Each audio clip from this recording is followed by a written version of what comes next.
Anderson. Got there! It was a simple foot race, and Will Anderson with the sack for Alabama. This is 365 Sports, powered by SicEm365.com. Jalen Daniels would like to, but Jalen Carter's got him again. And I wonder if Kirby Smart will dare take a timeout here. Did you see that at the end of the play? He lifted him up with one hand. 365 Sports is presented by IdealMRI.com. High-quality MRIs for $497 or less. IdealMRI.com. Your health is important, so is your budget. Daniels swarmed and sacked. This time it's the Clemson pass rush getting after the quarterback. Big Miles Murphy like a freight train. 365 Sports is also brought to you by Texas Farm Bureau Insurance, protecting Texans since 1952. Houston is the running back. There he's got time again in the pocket. Now steps up, now thrown down. That's Tyree Wilson, 6'6", 275, with his first sack of the game. Have you subscribed to our YouTube channel? Search 365 Sports on YouTube. Brought to you by TFNB, your bank for life. Fake handoff. Carter comes from behind. Sack fumble picked up by Army. That's Cedric Cunningham. And it's Black Knights football at the UMass 48-yard line. Oh, yet another sack for Andre Carter. Now here's David Smoak, Paul Catalina, and Craig Smoak. All right, here we go. 365 Sports from now until 6 o'clock, a little bit after that, Central Time. And we are, again, going to bring you some college football, college athletics, college basketball, some other notes about what is going on in college sports, among some of our guests as well. Seth Greenberg from ESPN is supposed to join us today in about 45 minutes on the Big 12 Conference in college basketball. We'll also hear from Mickey Spagnola. Cowboys get ready for the 49ers. Anytime those teams play in the playoffs, it's juicy. And then also, Craig's Off the Radar, Paul's Top 5, and Baylor men's basketball coach Scott Drew today will join us just after 5 o'clock. All right, so Spencer Sanders has found a team, and a team has found him. Very interesting after the story yesterday with Walker Howard from LSU going to Ole Miss, and now the veteran from Oklahoma State, Spencer Sanders, is now going to be in that offense with Lane Kiffin. Yeah, the first person I actually thought of in this was not Spencer Sanders. It was Jackson Dart, and what the last couple days must have been like for him and the message that Lane Kiffin sent. And, you know, I don't know if he didn't. I mean, I don't know how informed guys are when somebody's going to transfer at your position, especially if you're the quarterback and there's only one of you that on the field at any time, about competition and all that. But bringing in Spencer Sanders and Walker Howard clearly shows that there's a different long-term quarterback plan, or at least a plan to push Jackson Dart at Ole Miss, and that it's pretty big. And I think Spencer Sanders in that offense with Lane Kiffin and those running backs could be pretty outstanding. Push him out the door. Yeah. I think where he's pushing him, Jackson Dart was the guy last year, but I think Lane Kiffin made a pretty big statement to everybody in going and picking up two quarterbacks over the last 2 days. And, it's kind of like when you see just a number of guys, we typically would just think like a team would need one guy, and that would be it. And like Baylor's now gotten two, but there's a differing degree to those two guys. And I guess there sort of is here as well, but where does Jackson Dart fit in is the question now, because Spencer Sanders has 1 year left to go and play, and I wouldn't imagine that he's going to go somewhere where he doesn't feel pretty strongly about his chances to play. And then Walker Howard's got multiple years of eligibility, so you can kind of sit back and let him, learn and do whatever and be the backup. But, yeah, where does Jackson Dart fit into that? I don't know exactly. But, it was great to just see, without vision to get into the portal and leave Oklahoma State and maybe just, test the waters. So there's talk that he had, gone and said, no, you know what, I think I want to come back, and that Gundy wasn't very receptive to that. And so then you're left wondering, okay, well, like this domino drops and this domino drops and this domino drops, and not hearing much about Spencer Sanders, and you heard a little bit about, okay, some interest in Ole Miss, and that is, in fact, where he ends up. So it's a very interesting pickup for the Rebs and for Lane Kiffin, and certainly to get Walker Howard and then to get Spencer Sanders, that's a big statement on your quarterback room, and leaves some good battles to come and some questions about how that room's going to shake out here over the next few months. All right, so the chat room is going. The text line's open, 254-339-1122. Arkansas. It didn't take time. It didn't take much time. Kendall Briles, of course, TCU, and they have their new offensive coordinator. Dan Enos, he was at Maryland, and if you saw the Maryland offense this year, they were pretty prolific with baby Tagovailoa, their little brother, and Tailua Tagovailoa, and so. Yeah, I mean, he was going to be a hot name, and Mike Loxley's done a great job there at Maryland, so I'm not surprised that people are looking at his assistants right now and going to get him. But it did not take long. Of course, when you kind of have to have names in the barrel if this happens. You can't, the days are mostly gone of where you can be an old school head coach and have the same coordinators for 25 years. And that's just not going to, the Bear Bryant, Bobby Bowden, Grant Taft, these guys have been with me since the beginning. This is the offensive coordinator. This is the defensive coordinator. They're kind of over. And if you expect that, then you're going to get caught flat-footed. So not surprised that Sam Pittman had one in the barrel. The one person I'm really curious about, because I thought he was the one who was going to get the TCU job, because it never even entered my mind about Kendall Briles ever, willfully setting foot on campus at TCU, but is Seth Luttrell. I just think that there's a pretty good offensive mind sitting out there, especially if you're a coach who wants to run that system, which, more than 50% of the schools seem to be now. So I wonder if he takes a year off, what winds up happening with him. But he's a pretty good coach you could have on your staff, and is sitting out there. I thought he might have been a good fit for Arkansas, but clearly they're already thinking about Dan Enos. Yeah, Enos has been there before. He was there just a few years back and serving as an assistant, so there's some familiarity. Sam Pittman was the O-line coach at that time, so again, they've crossed paths. They've been at Fayetteville together, and there's some knowledge there. And then, went off to Maryland, here recently, and they did. I mean, if you watch Maryland, if there was a highlight to that team, it was what they did on offense. And as you mentioned, the Tagovailoa family, having an impact there, but interesting move for them. I mean, they did move quickly. I think that's definitely notable, because the Kendall thing was kind of out there for a few days. So, I mean, it's not like that dropped yesterday and then they turned right around and like, hey, here's Dan Enos. But, that Kendall rumor was out there over the weekend.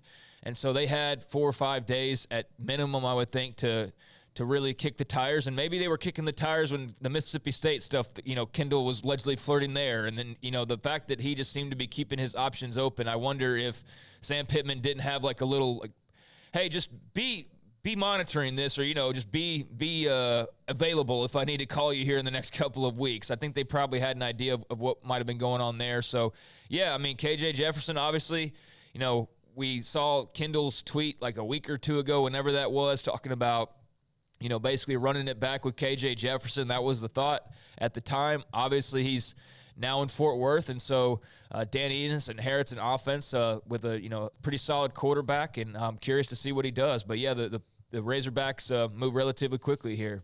Baylor, remember, they were down to just Blake Shapen at their returning quarterback as far as in the quarterback room, and then of course they fixed that with an addition.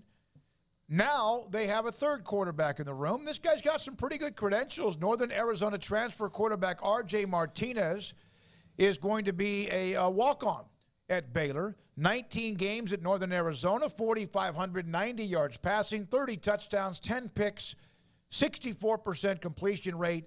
He's also run for a handful of touchdowns, 13 of them, and they need bodies. I don't think this is because he can just walk and chew gum. I think this is because they feel like if they need him and he could also help with their depth, RJ Martinez now a part of the Baylor quarterback room. Yeah, very similar to the Luke Anthony move last year.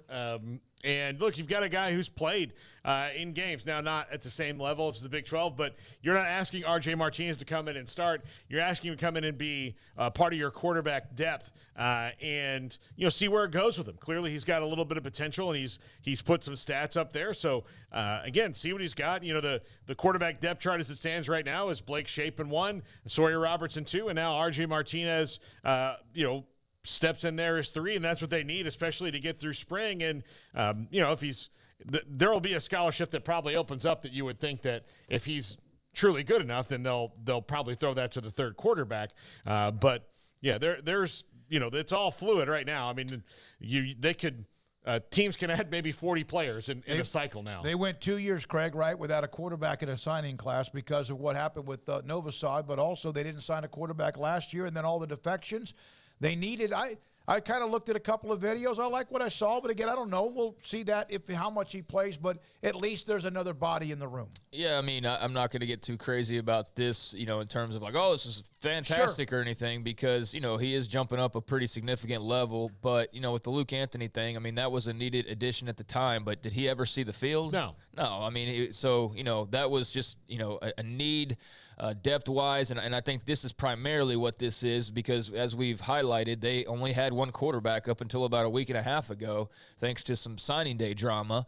And so then you add Sawyer Robertson, but we know that he's still a pup. He's still, very young in his career. He hasn't seen the full-blown grind year after year of college football just yet, and that's what's good about him, is that he does have multiple years left, and he's your young guy now since you didn't get to sign a young guy. So I think RJ with his experience is kind of somewhere in the middle. Like, I don't think he's your second stringer, like Paul said. I think he's definitely behind your Robertson addition.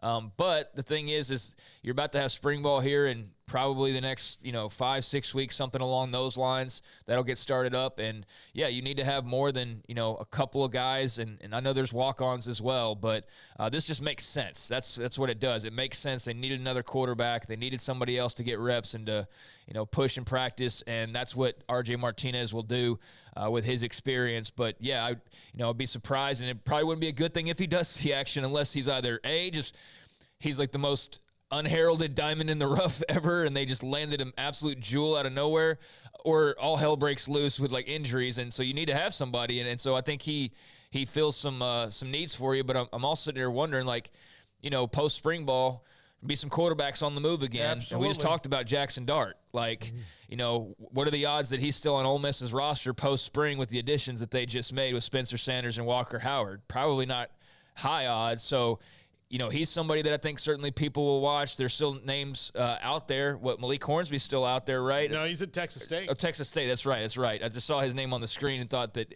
so he was already taken. So, I don't know who else is out there at this point, but there will be new names that get flooded in there post-spring ball once those competitions shake out. And so maybe Baylor doesn't want to have to continue worrying about this, and they've got their need filled, or maybe they still look later on. But either way, this is a good addition numbers-wise for them. By the way, this guy can throw it around. I saw a note on the forum. He had 70-something attempts in a game when he was at Cedar Ridge, against Cedar Ridge, excuse me. And then as Biscuits and Gravy mentioned, that he might have, I didn't know this, I didn't see this part of it, that he might have, as a starting quarterback, beaten a Pac-12 team. I don't know the name. If you want to put that up there, Biscuits and Gravy, please do.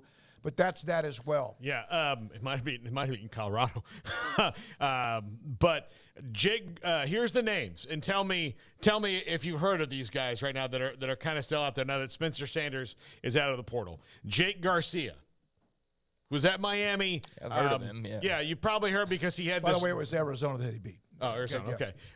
You've probably heard of him through the. His journey through COVID to be able to try to play. He moved to Georgia his senior year so he could play high school football during COVID. So he's transferred out of Miami, hardly played there in 2 years that he was there. JT Shrout, who is at Colorado, is available. So nobody really. Yeah, there's nobody.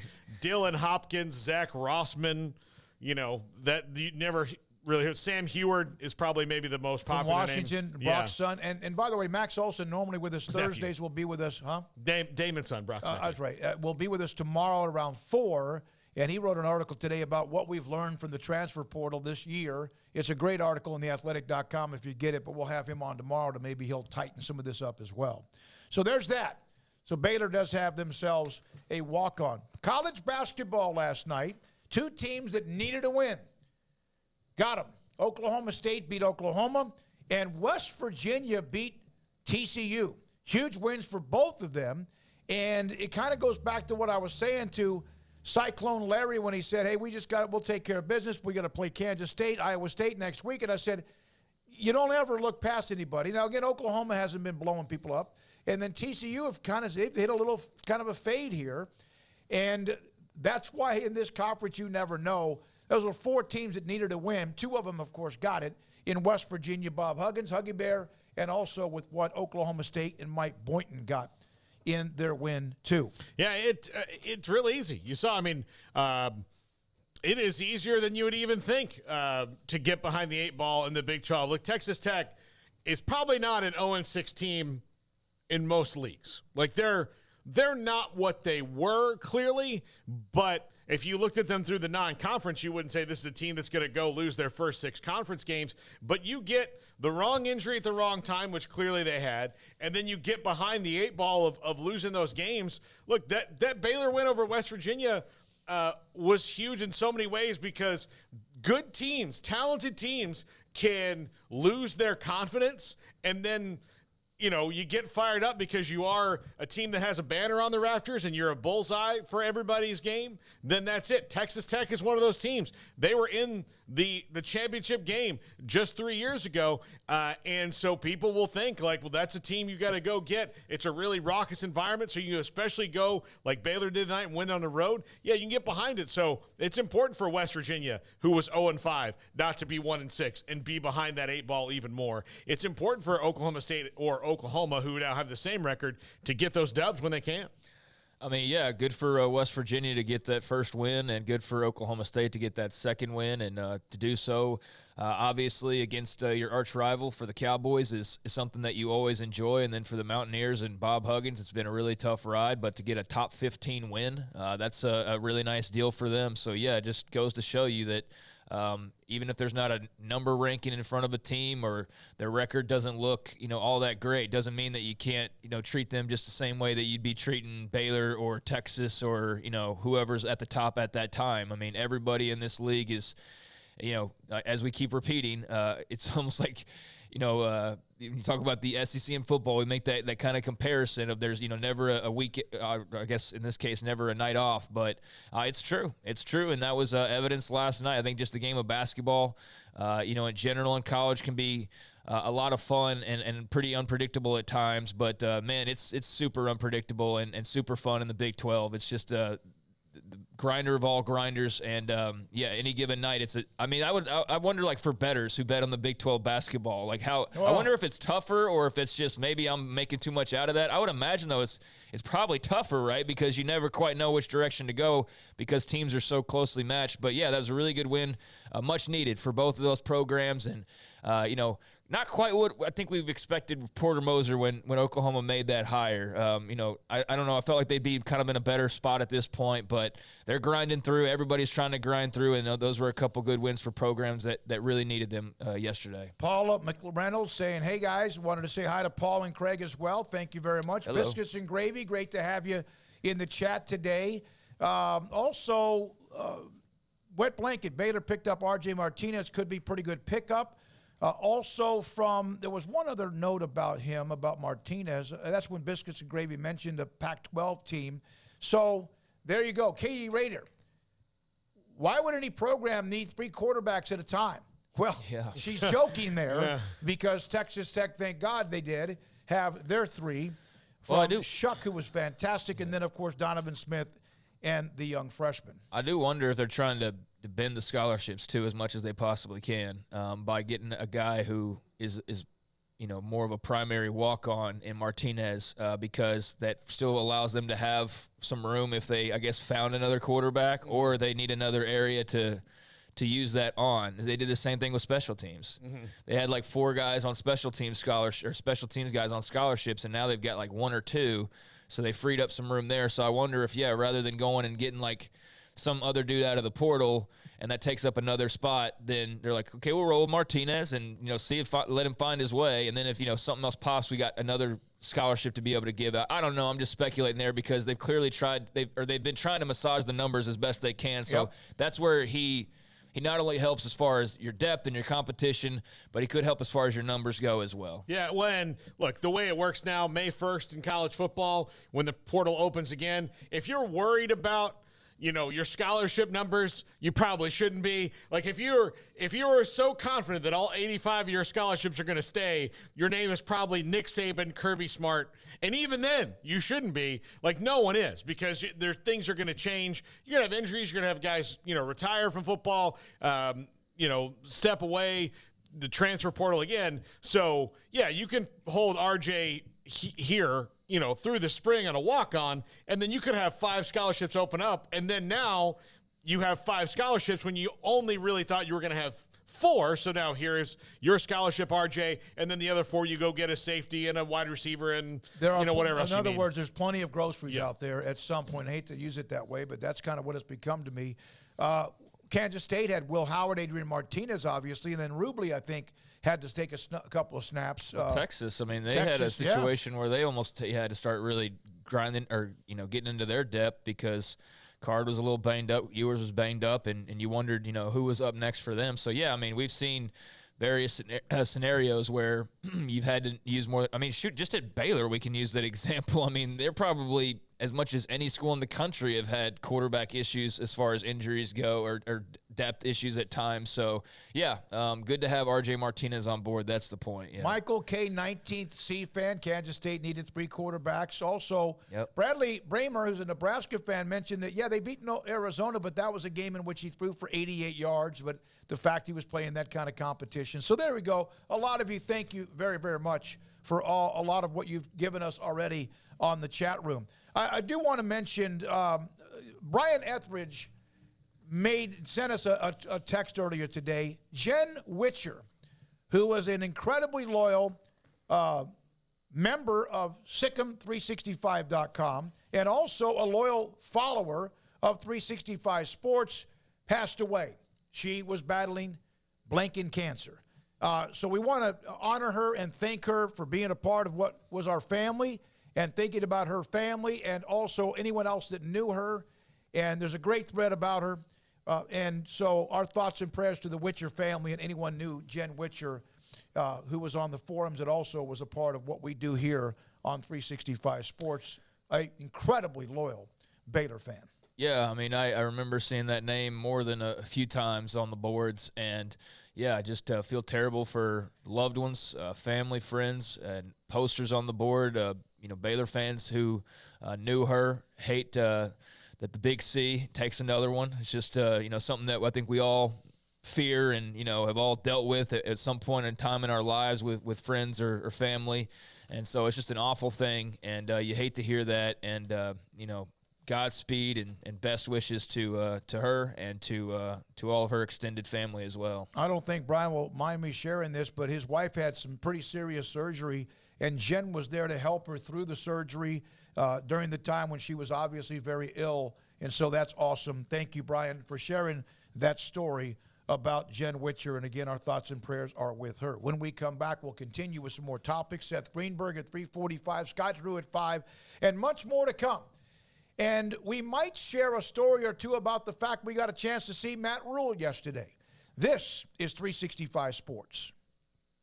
Richard Carr, Buick GMC Cadillac, they are the people that you can count on for great customer service, for brand new vehicles, but also for pre-owned vehicles as well. It's just a matter of what you're looking for, but whichever avenue you choose to go down, Richard Carr are the people that can get you into what you're looking for or get what you need done. They've got a Texas-sized selection right now, over 150 vehicles on the lot, ready to drive home today. That includes dozens of Sierra trucks. And right now, qualified buyers can get 2.9% financing on new 2023 GMC Sierra trucks. Qualified buyers get 3.9% financing on GMC Terrain SUVs, or the entire lineup of Buick SUVs in stock. It's the most inventory they've had on the lot in a couple of years. But they've also got, in addition to the new models, plenty of pre-owns, over 80 quality pre-owned cars and trucks in stock, many of them under $20,000. If you're looking for a bargain, they're affordable, thoroughly inspected, ready to finance for almost any credit rating. They've got quality vehicles ready to drive today. And as I mentioned, it's not if you want to buy just new or just buy pre-owned. You might not be buying it all. You might just need some great customer service and some work on your vehicle.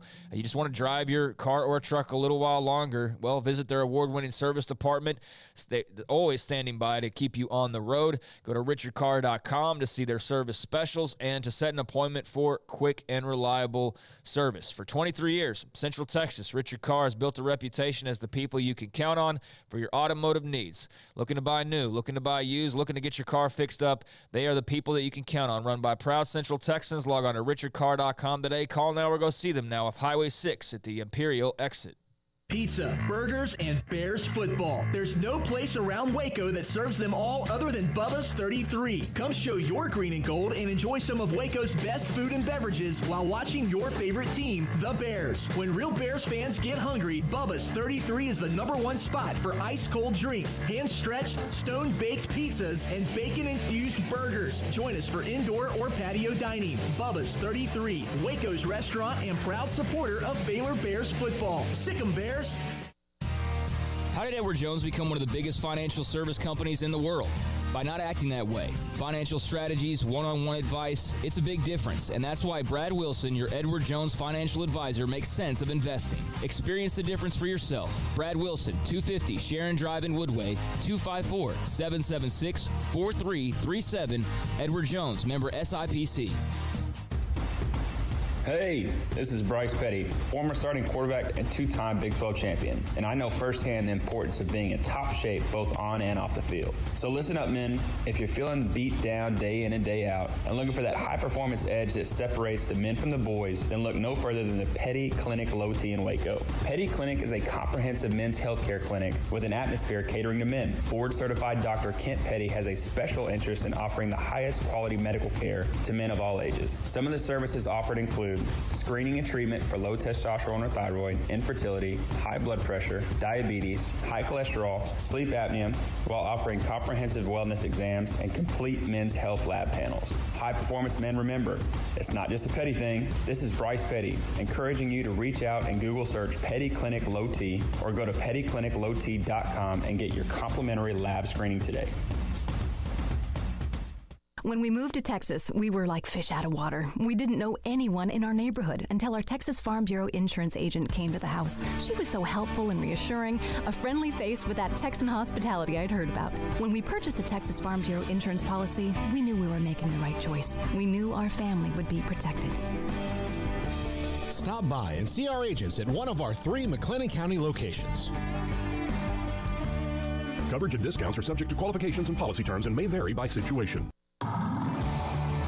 Waco Custom Marketplace is your hometown grocery store with a full-service butcher shop and bakery. Hi, this is David Smoak. The butcher shop can take your customized orders for seafood, pork, and poultry and custom cut your favorite steaks from bacon wrap fillets to T-bone to bone-in ribeyes. Cut specifically the way you want. They have Norwegian salmon fillets, catfish fillets, sliced ham or turkey and lunch meat, variety of cheese available, and several options of sausage links. Fresh chicken breast or whole chickens, sliced bacon, pork chops, ground beef, marinated beef, and chicken fajitas, and always large briskets available, plus fresh vegetables. So the great product, customer service, and family tradition of the Bauer family continues at Waco Custom Marketplace, open Monday through Saturday. A full-service butcher shop and bakery available. Waco Custom Marketplace, 425 Lake Air Drive in Waco, or WacoCustomMarketplace.com. Welcome back to Sikkim 365 Radio. The 3 o'clock hour is sponsored by Waco Custom Marketplace. Meats, sweets, Texas treats, and a cut above the rest. 425 Lake Air Drive, Waco. All right, there's a question from Cindy Machado's a huge Pac-12 West Coast fan, and she is always asking any conference realignment updates. No. The Pac-12 has released their schedule. We went through some of that yesterday. The Big 12, as we know, might come out by some January, either this year or whenever. But no, there's really not much there.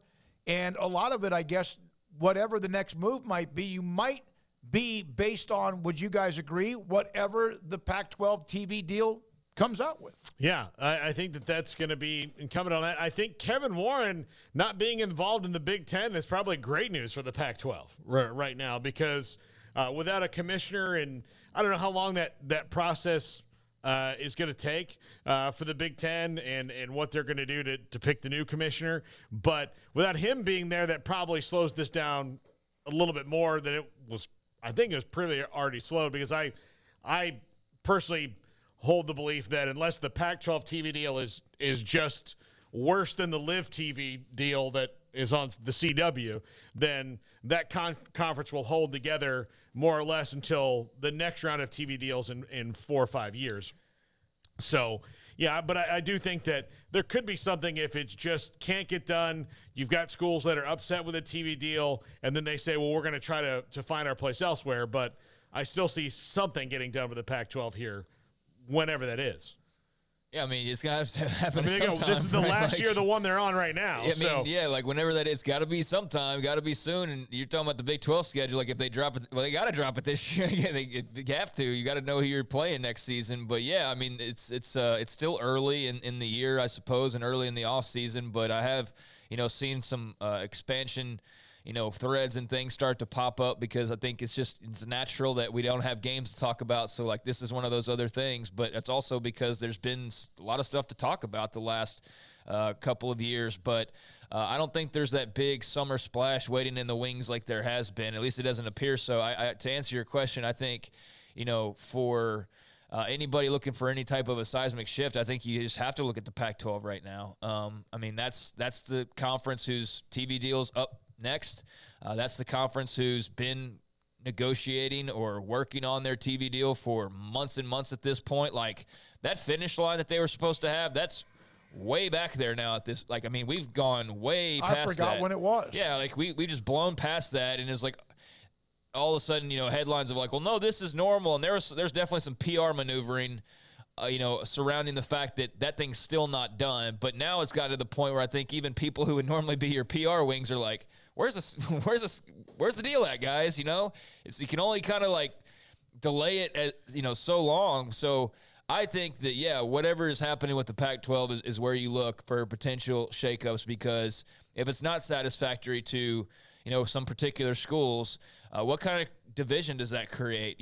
Do Oregon and Washington, because maybe they're the most appetizing, do they, hold that over the heads of the others? Is there an uneven revenue sharing model? If there is, there's going to be some folks that are not very happy about that. That's going to create some strife and tension that's, extra in addition to what is sort of already there because of what they had to deal with post-LA schools. So, yeah, that's where I'm looking, because the TV deal's coming up, and obviously the change with the Big Ten and Kevin Warren, that does make you go, how does the Big Ten now maybe approach what their, ultimate plans are? Or are they staying pat? I mean, that's the question that we didn't really know.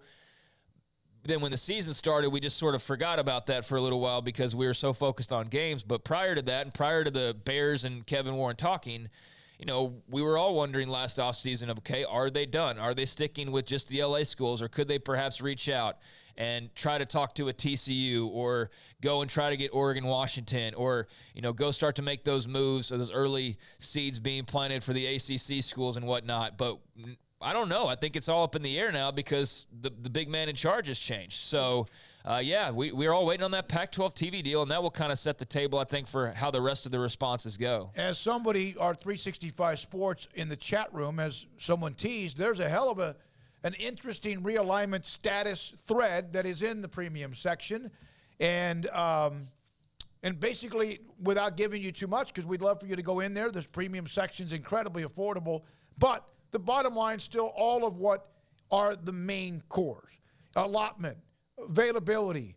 Are they going to, as Craig just mentioned, are they going to have uneven revenue sharing to appease Washington or Oregon? And then what does that mean? Bottom line, is it going to be good enough for them to stay together with the 10 remaining teams or not? And a long-term commitment. The weird thing you think of in the Pac-12, like the SEC always kind of in constant lockstep with one another. Everybody knows that they want to be there. The Big Ten, the same way. The ACC, I mean, they might have people that want to go elsewhere, but, let's talk in a decade and then we'll figure that out. But that they're locked into a long-term deal. The Big 12 is starting its new course this year. And the Pac-12 is in this spot where, you don't really know how everybody feels about it. Like, you've got a couple schools like Oregon and Washington who you would think would be super interested in getting out if things can't be to their liking. Then you've got schools in those same states, Oregon State and Washington State, that are ready to double down in the Pac-12. Let's stay here because they don't know what their future would be outside of that league and what their revenue and all that would be. So they're ready to double down. The Arizona schools don't really, the Four Corners don't really know where they would fit in, although I think they probably feel confident they would find a home, still don't know where they'd fit in. And then you've got the Bay Area schools that need to kind of determine what they're going to be. Like, what are you going to be in the modern world of college football? And I think that those things all happening at once probably makes for difficult negotiations in the Pac-12 because you don't have, if you're negotiating the SEC TV deal, there's no we don't know who we're going to be. We're going to be the SEC and we're going ahead. Anytime you walk into a meeting with multiple people and somebody in that meeting looks down at you, then you're going to have some issues getting together and understanding and also agreeing on something. And here's the thing, is everybody going to be satisfied if it's just some, majority Amazon streaming deal? I mean, I know the NFL had success with that, but is that going to work in college football? And I know that was kind of like the feather in the cap when some of the pro Pac-12 folks were talking about, it's going to be Amazon. It's, they kind of use that as some big weapon that they were wielding, but is that going to be the next big thing? I mean, I know everybody pretty much on the same page that streaming's the future, but to what extent? And even still, no matter how great Amazon might be or whatever streaming service would be interested in the Pac-12, you still want to be on ABC or Fox or you want to be on the main channels no matter what and get your exposure there because that's where the majority of it's going to come from. And so that's what I think a lot of people are questioning right now is what element of whatever deal they're trying to swing is streaming versus your major networks, and to what degree is that? And yeah, if you're Stanford and Cal, I need to know, what is your commitment level to all of this moving forward over the next several years? And is it strong? Is it the same as others that are on board? Or is this one of those things where, we start to see in this NIL era where those are two of the schools that decide, this is not what we want to be involved with. And then Oregon and Washington, I mean, until the Big Ten basically seals its door, you're always going to wonder about them and whether or not there's some discussion behind the scenes or whether or not there's not a UCLA, USC type of move in the works. So, I think we could, speculate all day long on realignment, but right now the focus is on the Pac-12 and that TV deal and whatever that looks like and whatever that entails and however or not that makes certain schools in that league happy. When we come back, Seth Greenberg, college basketball analyst, on what he sees in the Big 12, what he sees with certain teams in the Big 12, those on the way up or those on the way down or those try to survive, and a little bit about what else is happening around the country. Scott Rhule will join us again on the show today as well. This is 365 Sports. The city of Woodway, they're about to have one of those concerts. They have the concert type, I guess you could say, it's kind of a slew of different people that come in live, and they still have what's coming up. Ozolamate is going to have a concert. It's on February the 1st. Doors open at 5:30, the concert from 7 until 9, and this is part of their concert series. Join them, the Waco Family and Faith International Film Festival, for performance, a Grammy Award-winning band. Ozolamate, February the 1st, you can go to discoverwoodway.com for ticket information. Tickets, of course, seating limited, but there are tickets available. Single tickets for $30, and they even have sponsors tables at $1,500. Proceeds from this fundraising event will go to the G.B. Lindsay Family Charitable Fund. It's discoverwoodway.com. From the first workout to the last practice, sports is an incredible challenge. Hi, this is Dan Ingham with the First National Bank of Central Texas, and we're proud to support each athlete, every parent, and our educators. From families, small businesses, to the biggest industry, we're here to help. With remarkable products like First Free Checking, we've got banking ideas that fuel big dreams. The First National Bank of Central Texas. Familiar faces making local decisions. Member FDIC, Equal Housing Lender. At Ideal MRI, we feel blessed to be a part of the Waco community. We're a small family business right here in Central Texas, and our goal is to bring down the cost of health care while maintaining high quality. At times like this, the cost of health care has never been more important, and unfortunately, significant illnesses and injuries still occur. That's why Ideal MRI is open and here to serve you through the difficult time. We offer premium MRIs just like a hospital with state-of-the-art technology and specialists, but you'll pay less. Sometimes thousands of dollars less, whether you're using insurance or not. At Ideal MRI, we accept most insurance and there are no hidden costs, even offering financing if that's needed. Everything included in the price, and you'll not get something as a surprise in the mail later on. If you need an MRI, ask your doctor about Ideal MRI. They'll know. You can schedule an appointment safely from home online in minutes at idealmri.com or give us a call, 833-IDEAL-MRI, idealmri.com. In the market for a quality metal building? Since 1943, Pioneer Steel and Pipe has helped Central Texas residential and commercial customers with metal building design, panel options, building components, and trim options. Pioneer Steel and Pipe's residential line is energy efficient, offers low maintenance, reduces insurance payments, is impact resistant, and carries up to a 45-year limited warranty. In addition, they can also help you find a metal building contractor for your project. Pioneer Steel and Pipe with locations in Waco and Bryan and at pioneersboys.com.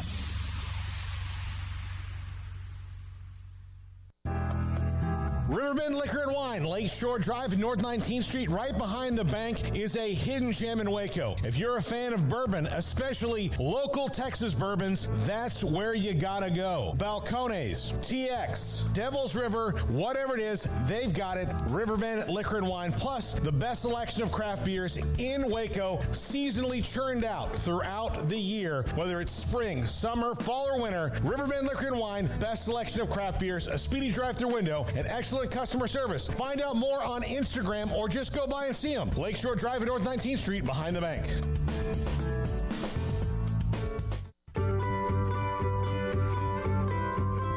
You want to know why Stonewood Dental is so successful? Listen to what happy customers have to say.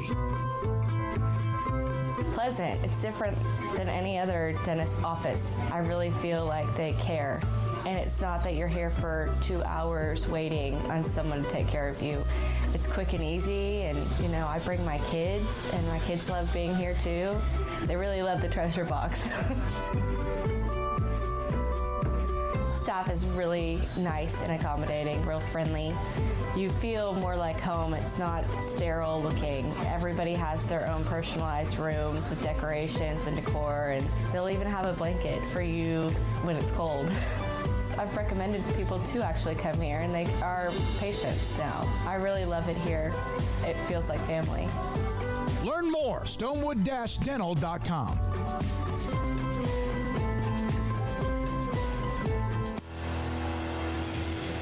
This is 365 Sports. Are you a Sikkim 365 superfan? Then try out our premium subscriptions at Sikkim365.com. We saw a couple of teams, as we mentioned earlier in the show, that needed wins, getting them last night. West Virginia, Oklahoma State, the daily grind of the Big 12 in men's basketball. Seth Greenberg, ESPN, former college basketball coach and analyst with us on 365 Sports. Seth, it's great to have you on again. We always appreciate your time. So is the Big 12, they seem to have 2 or 3, 4 teams that are struggling this year. Is it still without a doubt, or your thoughts about the best conference in America? To me, top to bottom, it's the best conference in America because there's no rocking chair games. I mean, it's just the way it is. The SEC's having a monster year. There's no doubt about it in terms of the top. There are other conferences. The Big Ten has similar depth, But in terms of the number of teams that maybe can compete for national championship, if you don't play well in the Big 12, you're not winning. That's just the way it is. Great ownership, great passion, great energy, and tremendous coaching. There are a couple teams. Look, Texas Tech is still 0-6. West Virginia's got their first win last night. Baylor started out 0-3 and now is on a 3-game win streak. Seth, you've coached teams before that have been on losing streaks. What is it like to get out of that, and what can it mean going forward for a team like West Virginia? We've seen what happened to Baylor, but is it relief? What would you describe that feeling when you're in a funk and you know you can win, but you can't find your way out of this hole? Well, what it does, it challenges your culture, challenges your identity, and challenges your locker room. You're only as good as your locker room, and that's just the way it is. So you play in a league like the Big 12, it's kind of like Skip Prosser, the way Skip Prosser once told me when I first got into the league in the ACC. He said, you never know, it's never as good as you think it is. It's never as bad as you think it is. Because I remember one time we were number one in the country. We were playing as well as any team in the country. I looked at the schedule, and we had Maryland, North Carolina, and Duke, and we got whacked. Bam, bam, bam, just like that. So, look, really what you have to do, it's almost like being a golfer. You got to have a short-term memory. You got to get to the next play. But to get to the next play, you must have a good locker room. You must have high character. You must have guys that understand that, this is part of it. Do I think Texas is as bad as maybe the record shows? No, I don't. Texas Tech isn't. And I think Fardars is going to change that a little bit. But yeah, it's the most important thing is you got to make sure your locker room is intact, and you make sure that you continue to put good days on top of each other in practice to get that breakthrough win. And then once you get that breakthrough win, all of a sudden the whole mindset and feeling in your locker room changes. But that's the challenge as a coach. That's your responsibility. The head coach especially can never have a bad day. You must have great energy, great passion, great attention to detail, great enthusiasm. And great focus, because those players, once they get on the court, are going to follow your lead. Ferran, what's it like to see what Seth, excuse me, sorry. Seth, what's it like to see what Jerome Tang is doing at Kansas State right now? Just an awesome win the other night over Kansas. The culture aspect seems to be growing and thriving, and obviously that was no more evident than him standing on the table and talking to KSU fans about the chants. It just seems like it's electric right now in Manhattan. Your thoughts? Yeah, first of all, other people are allowed to talk about the Big 12 besides Fran for sure. So, I know he thinks he's the only one that's allowed to talk about it. He's doing that for like Big 12. I understand that, and he is. But the guys that are in the studio, believe me, we watch a lot of tape also. Mm-hmm. We just don't say coaches pay attention as much as fans. But look, what Jerome has done is phenomenal. First of all, how he rebuilt his roster. Think about that. It's 90% of their points are, coming from first-year players, which is incredible. But as important is setting the expectation, setting a standard for how you're going to play, bringing those guys into getting a whole new group of players to trust each other and be winning players, getting guys to buy into roles. Now, Keontae Johnson is an absolute matchup nightmare. But what he's done with Marquise Noel in terms of giving him the keys to the car and letting him be aggressive, the spacing they play with, the end-of-game coaching. I think about he's coaching against one of the great late-game coaches in the history of the game, and Bill Self, and he won that chess match. And then, the enthusiasm and the joy that he brings to what he's doing. I always talk to new head coaches, and a lot of times the job becomes a burden. And I always used to say, you wait all your life to become a head coach. You should enjoy every minute of it and every aspect of it. And as I watch Jerome Tang, I look at a guy that's enjoying every aspect and with every fiber of his being. And for me, that's pretty cool. You've watched Baylor, and obviously they've dug themselves out of what was 0-3. They've won 3 in a row, and no game is a easy one. So who knows what is the future? But they really, Seth, struggled on defense. There were other things they struggled with as well as far as turnovers, but they really have struggled on defense. What do you see, and are they getting it kind of back together? Well, let's face it, their ball screen defense, when JTT went down, the ball screen defense has been impacted. There's no doubt about it. He was a great ball screen defender. So that's first and foremost. And then you're talking about two guys, LJ Cryer and Adam Flagler, who play really hard, but they're not the lockdown defenders that Mitchell and Butler. Well, they're just not. They're good defenders. They're not great defenders. They just can't flat take you out. And then you're putting a freshman out on the perimeter as well. So you're probably your communication, and Keontae's phenomenal, but your communication and your ability to defend the ball and your ability to be connected, it takes time to develop that. It's just the way it is.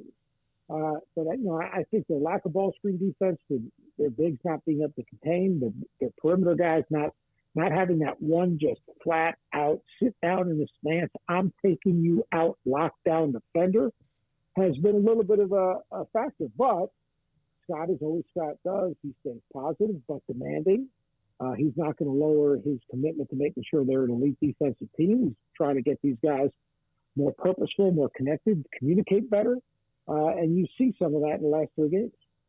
Do you feel this season nationwide is kind of like last year where it was going to be tough to pick, who the national championship contenders are going to be because there were more than in years past, that the transfer portal movement, all these things have created a situation where instead of where a few years ago it was like, well, Baylor and Gonzaga, that's the two teams that we're probably going to see. Now you've got 6 to 8 to 9 teams that could realistically fight their way in there.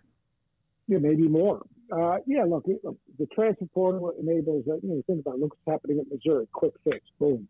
Look what's happening at Kansas State, quick fix, boom. All the best players are not going to the same schools as much. The COVID year, you've got more teams that are older, experienced, mature. NIL enables people to bring in players maybe they wouldn't have gotten. And then I think, finally, just, I don't know if it's right or wrong, but I think that for teams today, we saw how many upsets there were this weekend. For teams today, young players are so much under a microscope right now. There's so much static around them.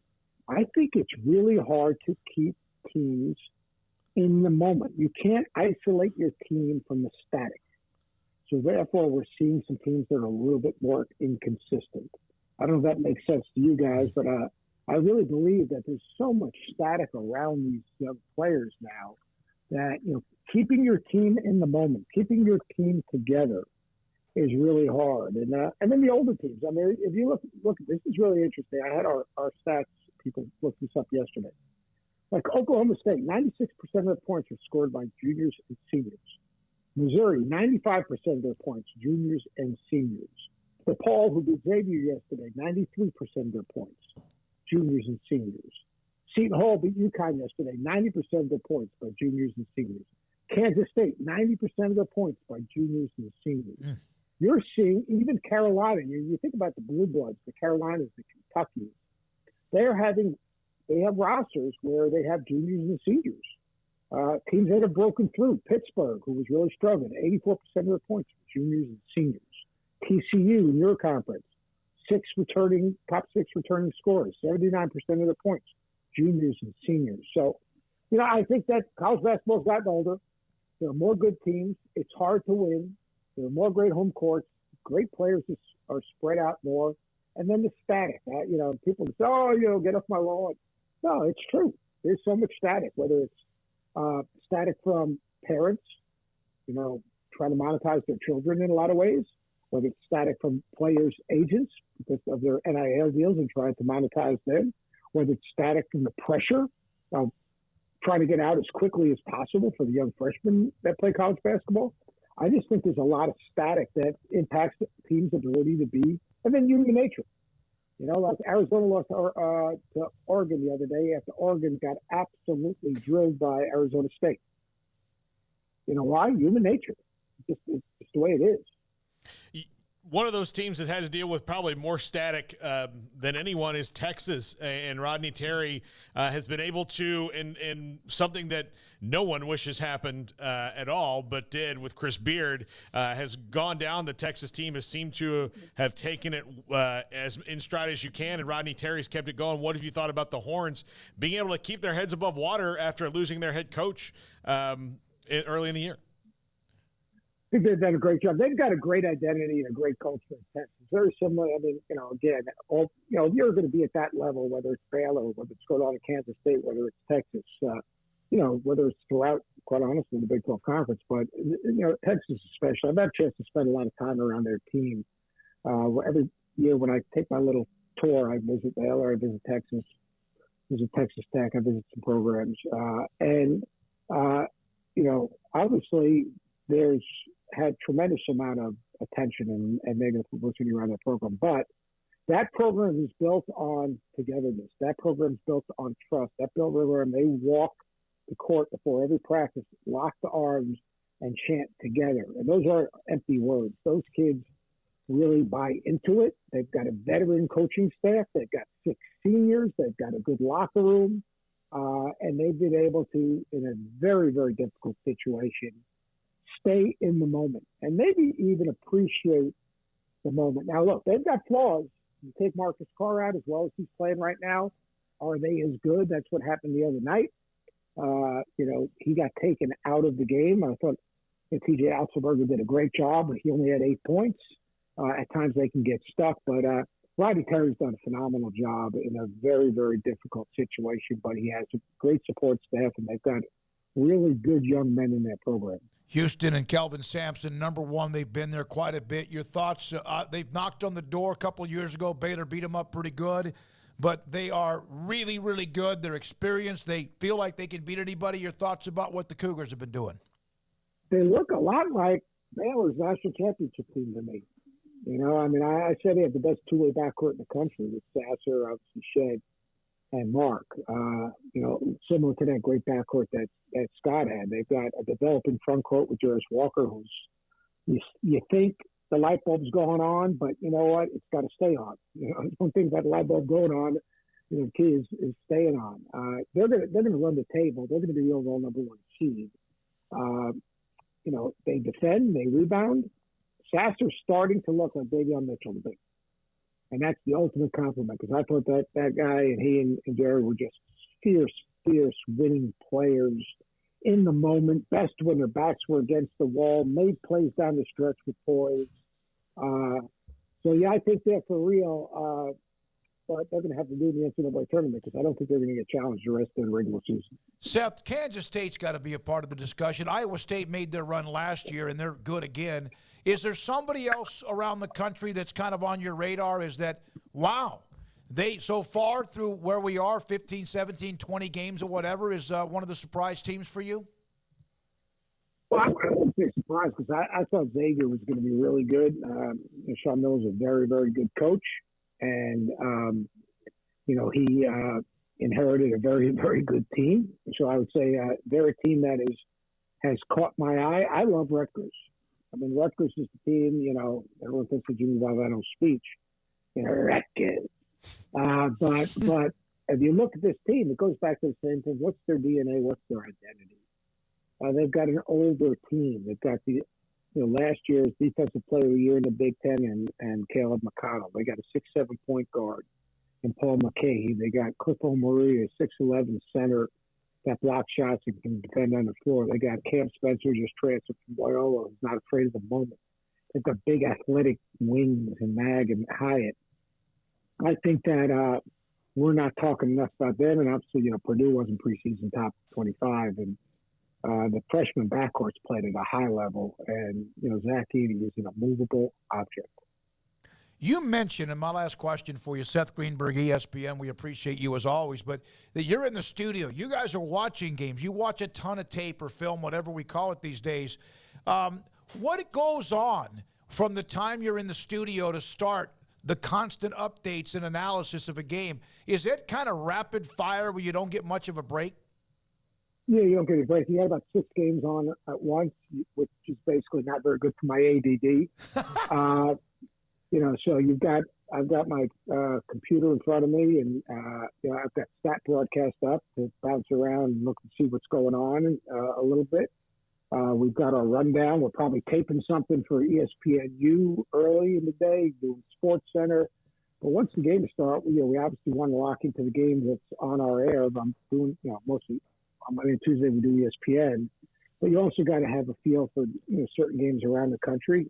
you got to do your homework. It's like anything else, and I'm sure you guys are the same. It's all about your habits. It's all about your preparation. So I spend the whole day, on the treadmill watching tape of games on my iPad. Then I come over here and I break down, trends with players. Who's played well in the last 4 games, what teams are doing, lineups, systems, styles of play, whatever I think, and then I update that every 2 weeks. What I do is I'm old fashioned. I got a pad and I got all the major conferences plus the American, the Big East, the West Coast Conference, and then my one big leagues teams that are starting to kind of separate themselves, like FAU or Charleston, and I just break down the last, every couple of weeks I break down every single team that has a chance to be in the NCAA tournament, quite honestly, and just try to get a good feel for trends. Where's that team at right now? What's making them click? So I have a better idea when I'm watching film of what I'm looking for. And that's kind of my mindset as I prepare each and every day. Seth, is always great. Thanks for being on the show. Appreciate your time. Hope to have you on again down the road, and you do a great job as the game. They've got big Monday coming up, Kansas and Baylor on Monday night at the Farrell Center. Look forward to it. I'll give Priscilla your guys' regards. You're killing us. Thank you, man. Appreciate your time. Thanks, guys. Seth Greenberg from ESPN. Absolutely. When Baylor made their run for the Big 12 and then eventually the national championship, every single person that's a part of game day and all of the other ones that are a part, we went deep and we were in Indianapolis for a couple of 2.5 weeks, and that was that was fun because of what Baylor was doing. Gonzaga, Baylor, the collision course, Kansas, of course, they had their discussion of what they were going to do.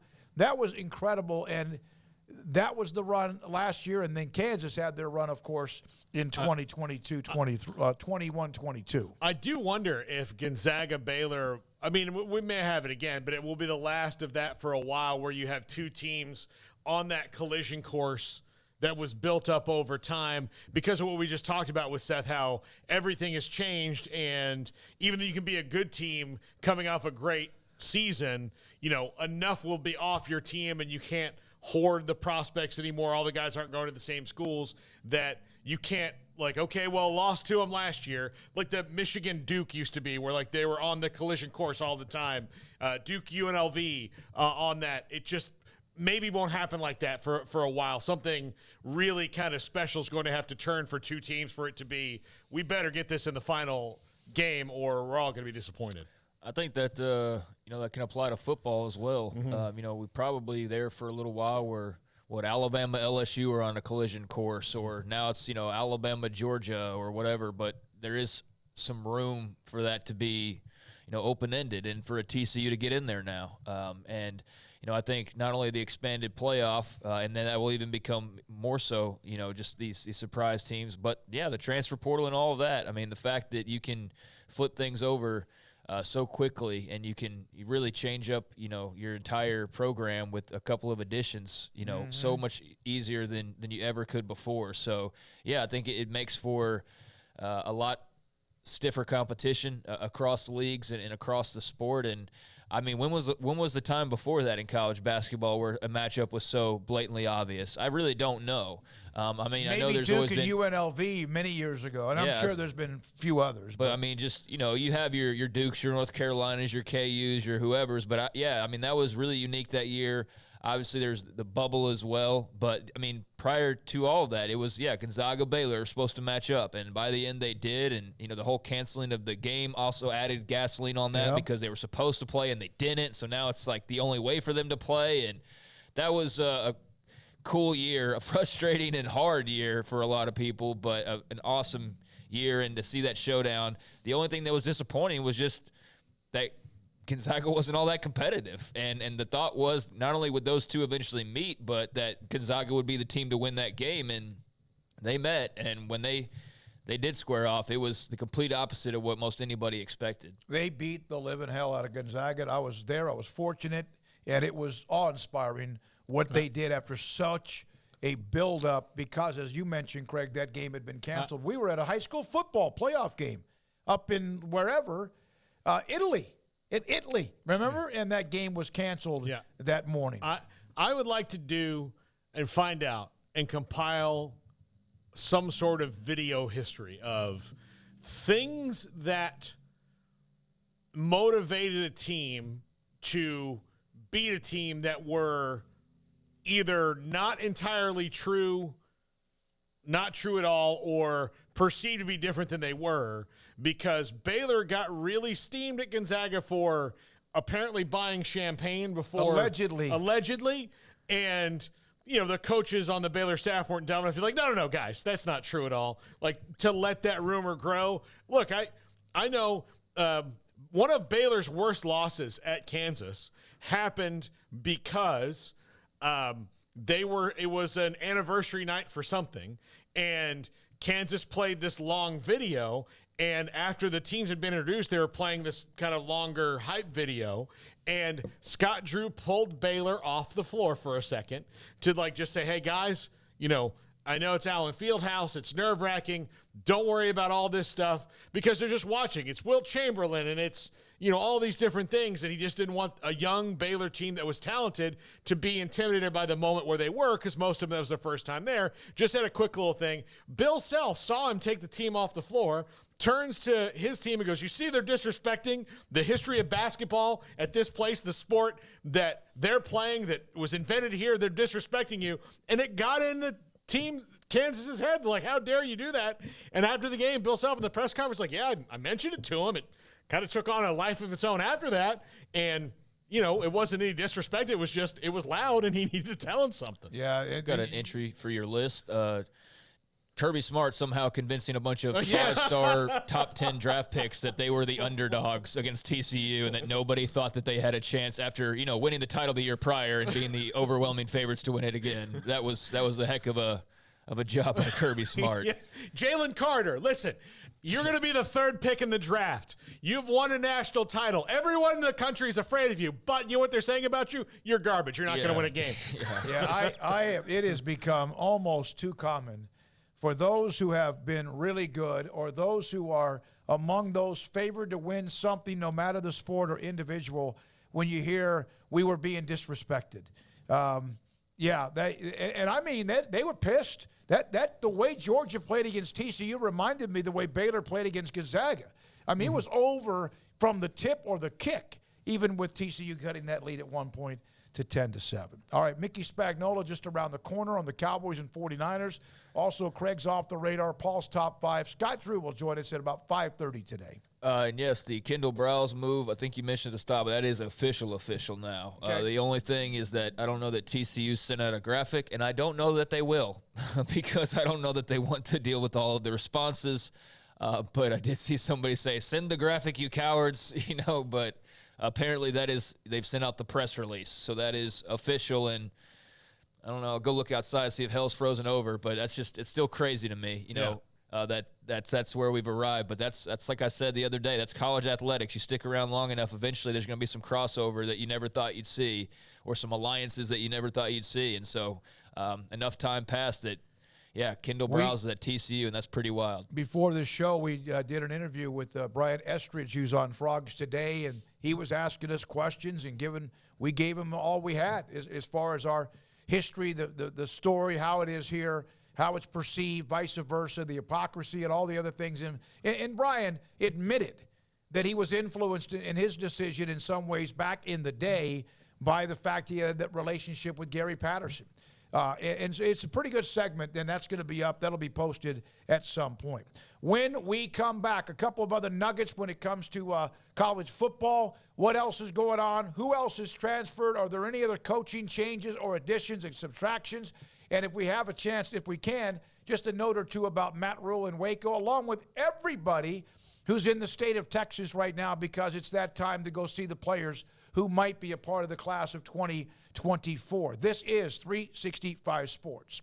Stonewood Dental, Robinson, Texas. My dentist is Dr. Steve Childress. And I've got an appointment coming up here before the end of the month, just as a teeth cleaning and a checkup. It's been a while since I had the implants put in and the crowns, and so they'll see how all that is going on.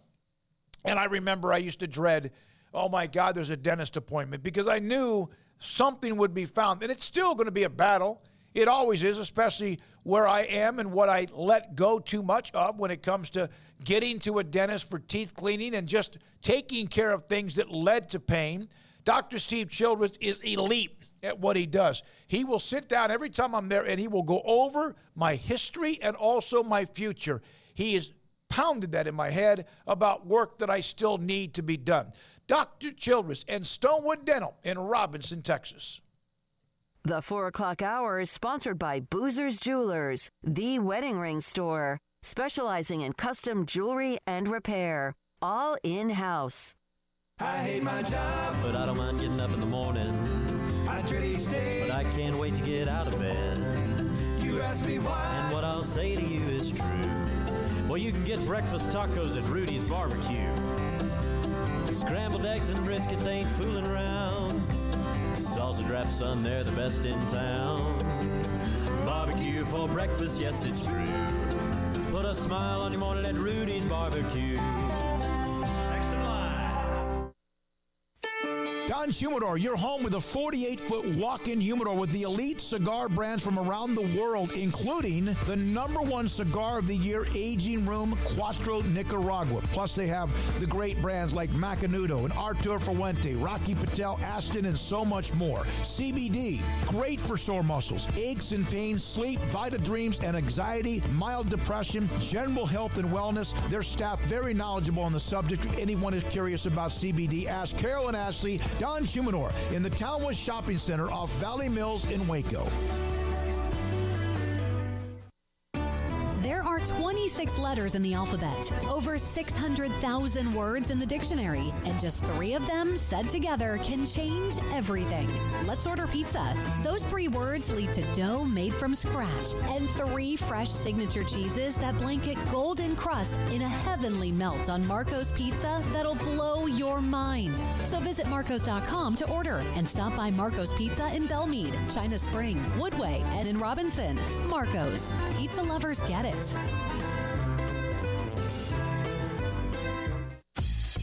Baylor Scott and White, Southwest Sports Medicine and Orthopedics, the team physicians for Baylor Athletics, diagnosing and treating all sports-related injuries, including concussions. These specialists also provide orthopedic services for athletes and non-athletes alike, whether it's knee or shoulder pain, hand or wrist injuries, orthopedic spine care, and even an arthritis and total joint clinic. Trust the doctors Baylor Athletics trusts. Baylor Scott and White, Southwest Sports Medicine and Orthopedics wants to get you back in the game. Let Camille Johnson Realtors guide you seamlessly through the process of buying your dream home or selling your current one. Commercial, farm and ranch, or residential, Camille Johnson Realtors can smoothly and successfully lead you through any transaction. With a team of 28 experienced agents who are excited about serving you, Camille Johnson Realtors services the entire greater Waco area. If you're in the market to buy or sell, contact Camille Johnson Realtors, 104 Midway Center in Woodway, or find them online at www.camillejohnson.com. Camille Johnson Realtors, elegant, charming, warm. Welcome home. Boots add protection. Good boots help you climb better and move forward faster. And when your son or daughter steps into the boots of a U.S. Army officer, they also learn how to lead. In these boots, they'll gain more confidence with expert training in one of more than 150 occupational specialties. In these boots, they'll stand a little taller and lead a team with diverse backgrounds and areas of expertise to successfully accomplish whatever challenge comes next. In these boots, they'll earn respect with valuable experience from day one that will give them solid footing for success into the future. Highly qualified candidates who earn a spot on our team can receive comprehensive health care coverage, college tuition assistance, and a bonus of up to $40,000. See all the things your son or daughter can achieve in our boots at GoArmy.com. U.S. Army Waco Recruiting Company, 254-598-8131 or 254-776-1543.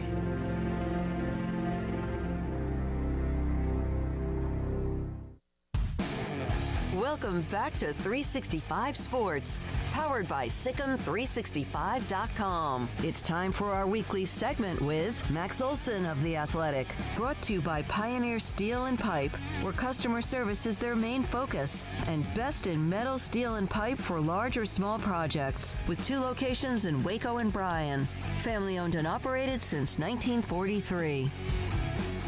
Max is tomorrow. Now here's David Smoak. As I screwed that up. And Craig Smoak. Max will be tomorrow just after 4 o'clock. Grayson Grunhage for tomorrow. John McClain, among others, tomorrow. So he's not today, but tomorrow. Couple of notes. Chris Lowe from ESPN on the Spencer Sanders going to Ole Miss. He said, with running back Quinshon Judkins back, Spencer Sanders told ESPN that Judkins and Ole Miss balance on offense were a big factor in his decision. Rebels won't lack for any firepower on offense. They were one of 3 teams in 2022 to average 33-plus points per game and also finish in the top 10 in rushing. And they did have a fantastic rushing attack. Texas Tech, of course, turned that into a pretzel. Yeah, I think Spencer Sanders, though, an upgrade in the passing game. Jackson Dart threw 11 interceptions. I believe he was second in the SEC or third in that category with total interceptions. So, he's trying to push him either up the roster or off the roster. I think that's probably what's going to happen here. Like Craig said earlier, Spencer Sanders has 1 year, and he's trying to improve his professional stock, his draft stock, and all that. So I don't see Jackson Dart on that roster after spring, and we'll see. They also brought in Chris Marshall, a wide receiver, who's a 5-star recruit at A&M last year, and so they're going to try to improve in the passing game as much as they can at Ole Miss. Curious to see how it works. Yeah, I mean, it just seems like Dart's got to be the odd man out after what we watched last year, and then now these 2 additions in 2 days. I mean, that just seems to be the writing on the wall there. But, yeah, I mean, Spencer Sanders and Walker Howard, that ought to be interesting. I'm not so sure Spencer Sanders isn't going to be starting on the bench, necessarily. And so, how does that sit, and was that discussed? And, even if it was, I'm sure he just, hey, it's open, just let him know it's competition. But, like, how does a guy like a Spencer Sanders react if he does start off on the bench?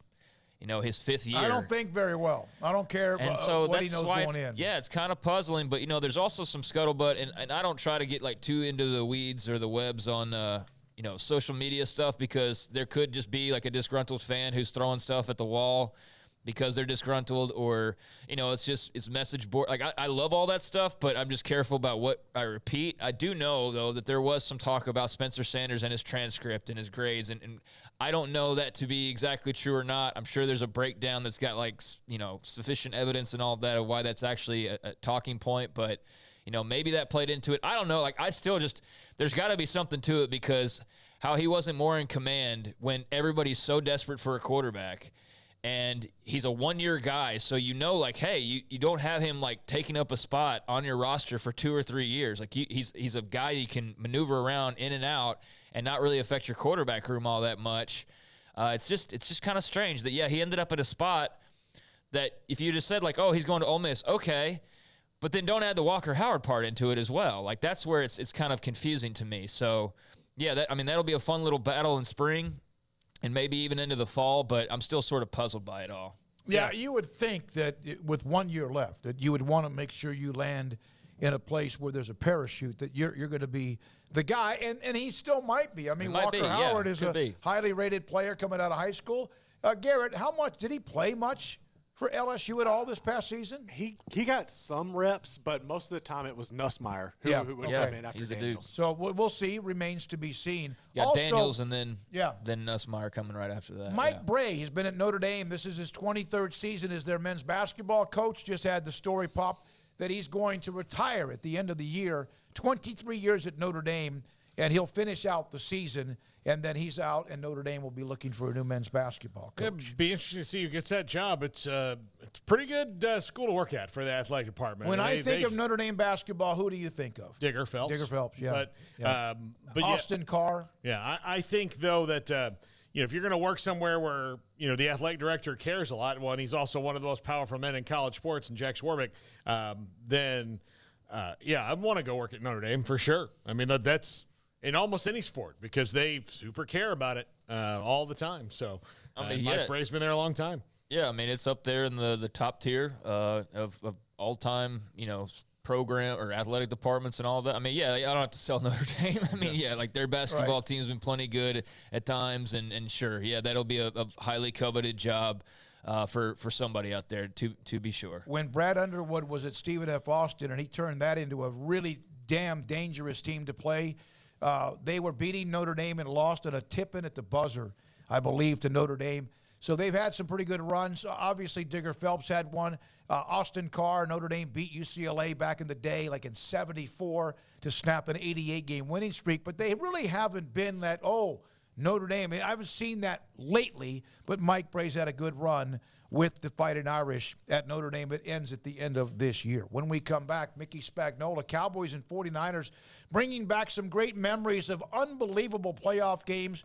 Cowboys in 92 winning the Candlestick and upset the 49ers. Went on to win 3 of the next 4 Super Bowls. And, of course, they met in 94, and the 49ers got them back after 3 consecutive years of playing each other in the championship game. How nervous are you, Paul? Well, this is my nightmare of the whole season, that they have to play the 49ers again. But that means they're in the second round. Well, no, yeah, that's true. I mean, like, I got to experience some joy, but I will say this. When the 49ers traded for Christian McCaffrey, and I was like, well, that, as long as he stays healthy, is like the most perfect fit of an offense ever. I knew then. I was like, the stars are aligned. They will play the Cowboys, who have trouble with big-time running backs in the postseason. And even worse, it's there. So how about Brock freaking Purdy and the story of what he's done after the 49ers lost a couple of quarterbacks, including Jimmy Garoppolo and Trey Lance. It's been a great story It's been a great Cowboys. This has got a little feel to it. I mean, they dominated. Tampa Bay looked old and slow, and I'm not talking about just Tom Brady. They dominated that game. What looked like it was going to be one of those slugging, that was a terrible game to 15 to 11 games, and then just exploded. And Dak was really, really, really good. For the rest of you, it was. For someone who hasn't seen I just that wanted in so something long. fun to watch. Yeah, and that was boring, man. And I wonder great for Cowboys. Because the games on the weekend were, there was the one blowout, but the games on the weekend were just so much fun to watch. And there's a game Monday night. Cowboys are not. The terrible irony, I think, for the Cowboys overall in this, or awful thing, is if you don't shoot yourself in the foot against the Jaguars and against the Packers in those games and finish them out and win, then you are sitting at home playing a division team that you beat handily twice in the Giants this week, and then the Eagles have to go to San Francisco. Yeah, but the and Eagles play the blew a tire or two. They're good. And you have that. Also, the Chargers wouldn't have had to deal with the most embarrassing thing ever because the Jaguars wouldn't have made the playoffs. And conversely, though, if the Cowboys obviously get to the NFC Championship game, I'd feel way better about them playing teams that they're familiar with than the 49ers. That'll be a hell of a weekend. 49ers and Cowboys late Sunday evening or early Sunday evening, and also the Giants and Eagles play again for the other, what is the semifinal game in the NFC. Can you imagine Cowboys-Eagles NFC Championship game? If that happens. I mean, Cowboys-Giants would be probably a bigger TV number because of New York, but I don't think that's as sexy as Cowboys-Eagles for the NFC Championship. That would be pretty cool. Cowboys or Eagles and Giants they played just recently because it was something where Philadelphia needed to win to kind of make sure they were the number 1 seed. If the Cowboys play at Philadelphia for the NFC Championship game, I think they'll win. I do. I'm not because of the last game. I just feel like if they can get to that point, break through the bubble, haven't played in a championship game since 95 when they won the Super Bowl last as well. They've already broken the 30-year drought, the road win. We'll see. They can absolutely fool the head of you. We've seen them do that for the last 25 years or 30 years. When we come back, we're going to hear from Mickey Spagnola, DallasCowboys.com. Marco's Pizza, hiring all positions right now in their 5 locations in Waco, Woodway, Hewitt, Robinson, China Spring, and also Belmead. Marco's Pizza, where pizza lovers get it. Go to marcos.com for various specials that they have online. And, of course, they will deliver, and you can even go pick up if you want. They've got code words for including the pepperoni magnifico. Business has been great. Talked to Bob Mock about a week ago. He said, our business is great. We just need more people, because they are going so well. I remember my first job, really, while I was a senior in high school and my first year or two in college, I delivered pizzas. I delivered for what is a competitor and a place where Bob used to work as well. That's where I learned about the pizza business, and I really enjoyed it. You kind of have great hours if you want them, make good money, and again, Marco's delivers. Pizza lovers get it. If you are interested, including employee and insurance discounts, that's available. If you work for Marco's, go to marcos.com, put in the delivery or the names of any of the 5 locations in the Waco area. Marco's Pizza. Pizza lovers get it. Fans qualified buyers at 5.49% for 72 with 5,000 down, cash or trade, TT and electric. See deal for details. It's the New Year, New Ride pre-owned savings event at Richard Carr with the biggest selection in years on pre-owned cars and trucks. Qualified buyers can find great deals like a 2014 Buick Encore for only $149 a month, or a 2015 Kia Sorento for $237 a month, or a 2015 Ford F-150 truck for $392 a month. Over 80 used, thoroughly inspected vehicles in stock. 100% approval is always our goal. Get here now for the New Year, New Ride savings event at Richard Carr. At Richard Carr, we give you more. What are you waiting for? Next year's New Year's resolution to lose weight, get fit, start working out? 3, 2, 1, go to Waco Regional Tennis and Fitness. If you really want to get in shape, get rid of weight or inches, you have to make a commitment to work out. End the excuses of not enough time, you're too tired or too busy. There's a special place that will change your life at Waco Regional Tennis and Fitness on Lakeshore Drive in Waco. And they have a commitment to you too.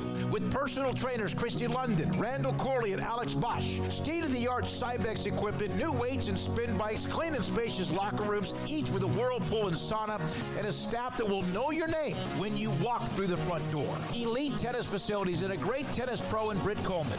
Waco Regional Tennis and Fitness is a place you can call home, a place you can work out on your own or with 40-plus group exercise classes. It's time for you to get in shape, lose inches, get fit at Waco Regional Tennis and Fitness on Lake Shore Drive in Waco.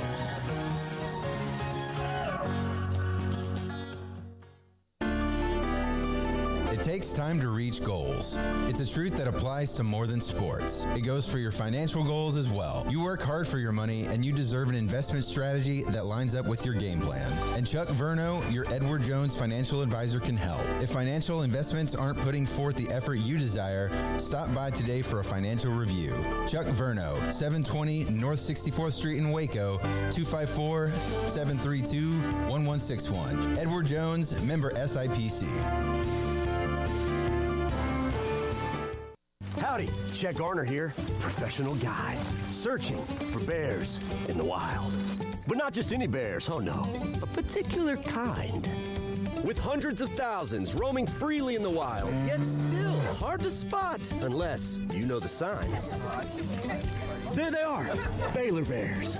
If you're a bear enthusiast or even a bear yourself, join me and let's find some bears in the wild. Join the expedition at baylor.edu/alumni. Hi, this is Paul Catalina. I recently got engaged to the love of my life, but the most important thing that I had to do before I popped the question was get that perfect ring. And I know nothing about rings. So I went to the wedding ring store, Boozer's Jewelers on Valley Mills Drive. I knew I needed a custom design, and that's exactly what they do. 9 out of 10 of their engagement rings are designed in-house. The entire process took less than a month, and they were great every step of the way. Great options on financing, excellent selection, and talented designers. My fiance and I get nonstop compliments on the ring. I only deserve credit for doing the smartest thing I could, walking into Boozer's and letting them work their magic. Your one-of-a-kind fiance deserves a one-of-a-kind ring, and that's what you get at Boozer's. Boozer's Jewelers, the wedding ring store on Valley Mills Drive. This is 365 Sports. It's time for our weekly segment with Mickey Spagnola of DallasCowboys.com. Prescott fires, caught, Lamb, touchdown. Brought to you by the First National Bank of Central Texas, with 5 locations to serve you. Mickey Spagnola, the godfather of Cowboys coverage, with us. 365 Sports, Paul Catalina, Craig Smoak, and David Smoak. Mickey, thank you. And we were doing this a little bit earlier. It's kind of like, I know this isn't the first time, but it's the first time, rare time, the Cowboys a win away from playing for what would be called this NFC Championship game that they haven't seen since 1995. And there's so many memories of Cowboys and 49ers, some great, some disaster. See, like the phone even went off on the alarm system. Is that Mickey? Yeah, no, I think it's Mickey. Mickey, is that the phone in the office I just called you in? Yes, and I can't seem to turn it off. Well, that's okay. That's okay. What is more of a memory, Dwight Clark or Alvin Harper? Would it be Alvin Harper breaking away in that game in '92 when they shocked the world and won in Candlestick? Yeah, I think since I was at that game, I'm glad you called me the godfather, not the grandfather. I was not at the '81 game. So, yeah, Alvin Harper. And then probably, David, the '94 game with Deion Sanders committing interference on Michael Irvin that they didn't call that would have pulled the Cowboys, I think, within 3 points after they got off to the 21-0 deficit. Those two plays do stick out in my mind. That may have been Troy Aikman's greatest game ever. Yeah. As far as statistically, yeah, and what he did. And you know what? And it might have been one of the Cowboys' greatest games ever that they recovered from a 21-0 deficit. The first 3 times they had the ball, they turned it over, yet came back and nearly came back to win that game. Because if you remember, David, whoever won that NFC title game was going to win the Super Bowl. Oh, yeah. Because either team was much better than the Chargers were at that time. So, yeah, if you ask some of the players what game stands out to you, they always bring that one up because I think they were most proud that they didn't give up. And I think that was one of those games when you talk about the heart of a champion, it was in that game because they did not give up until the last second came off the clock. And I remember standing behind the end zone near the end there, and they were done. I think they were getting beat by 10. They weren't going to catch up, but they kept firing. They kept throwing the ball. They kept trying to gain yards until they told them, that's it, no more.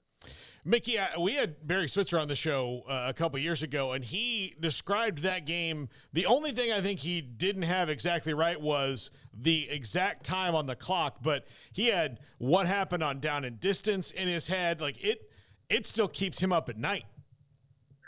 Oh, the interference that wasn't called? No, I mean, you name a moment in that game, he will tell you almost who was on the field, why he put that guy in the game, why it was coming down to it. He thinks about that one all the time. Well, and that was a game where, if I remember correctly, I want to say Larry Allen was injured. Emmett had a pulled hamstring that he was trying to play through. Those guys definitely remember that game. And remember, when they didn't call the interference, he got a 15-yard personal foul called on him for arguing or touching one of the officials, something like that. And everybody wanted to blame Barry, and I get it. But so they, it was like, well, they weren't prepared. That's his fault. They weren't prepared to start the game. Well, then how did they get prepared afterwards to nearly finish the game, right? It was your best players turned the ball over. Troy got intercepted. Michael fumbled. Kevin Williams fumbled a kickoff return. And suddenly it's 21-0. And they, I know Switzer got blamed for a lot of stuff, but I'm not sure that one was his fault. So, Mickey, Cowboys beat the Bucks 31-14. That seemed easy, huh?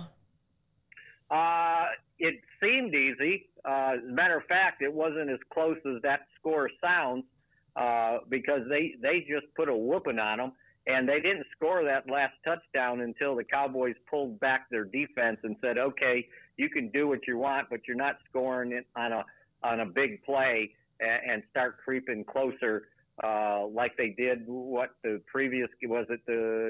game did they come from behind and won there towards the end of the season? So, offense, defense, you'd like to say special teams, but I guess not, huh? No, yeah. Chris Visser, Leslie Visser's brother, sent me a text that there was a guy from Tampa Bay that must have, he missed 3 or so extra points in the game. I've never seen like it. And really, Mayer has actually saved their ass a few times this year. Wouldn't you agree? Oh, no, absolutely. I mean, think about this. he set the single season scoring record for a kicker.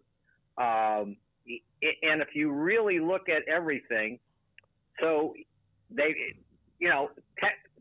officially he's down for missing 3 extra points. Well, 2 of them got blocked, so I'm not putting that on him. And then he missed 3 field goals, 2 of them for 59 yards. So technically, going into that game, he had missed 4 kicks all season, and one of those was in Washington when he missed that extra point. So technically, he missed 5 consecutive extra points. And he'd been good all season. I was wondering why he didn't make the NFC Pro Bowl kicker, and then I saw the guy from Seattle, I'm going to forget his name, John something. He only missed 1 field goal. So I get it, okay? But he had a Pro Bowl season until that game when he missed the extra point, and a field goal too, by the way. So you know what? And it may have been me, but I did get some confirmation on this. I thought the field got in his head, and I wrote about this the other day. When we get to the stadium and we end up taking the early bus from the hotel, I generally just walk out onto the field. And if it's a grass field, I usually walk around to see what kind of condition it's in, right? And I discovered that this had to be one of the worst fields in the NFL because it's Florida, right? They got sunshine. The grass should be good. The grass was very sparse between, and this didn't affect him, right? The grass was very sparse between the sideline and the numbers. Then between the numbers and the hash mark, they had tried sodding some of it, and the sod was terrible. And then between the hash marks, they sodded some, but they didn't sod it for 100 yards. They sodded it intermittently. So there were spots out there that the grass was good and thick, and then it was thin. And I saw him before I went up to the press box. He had come out. He was still in his kind of whatever he wore to get to the stadium.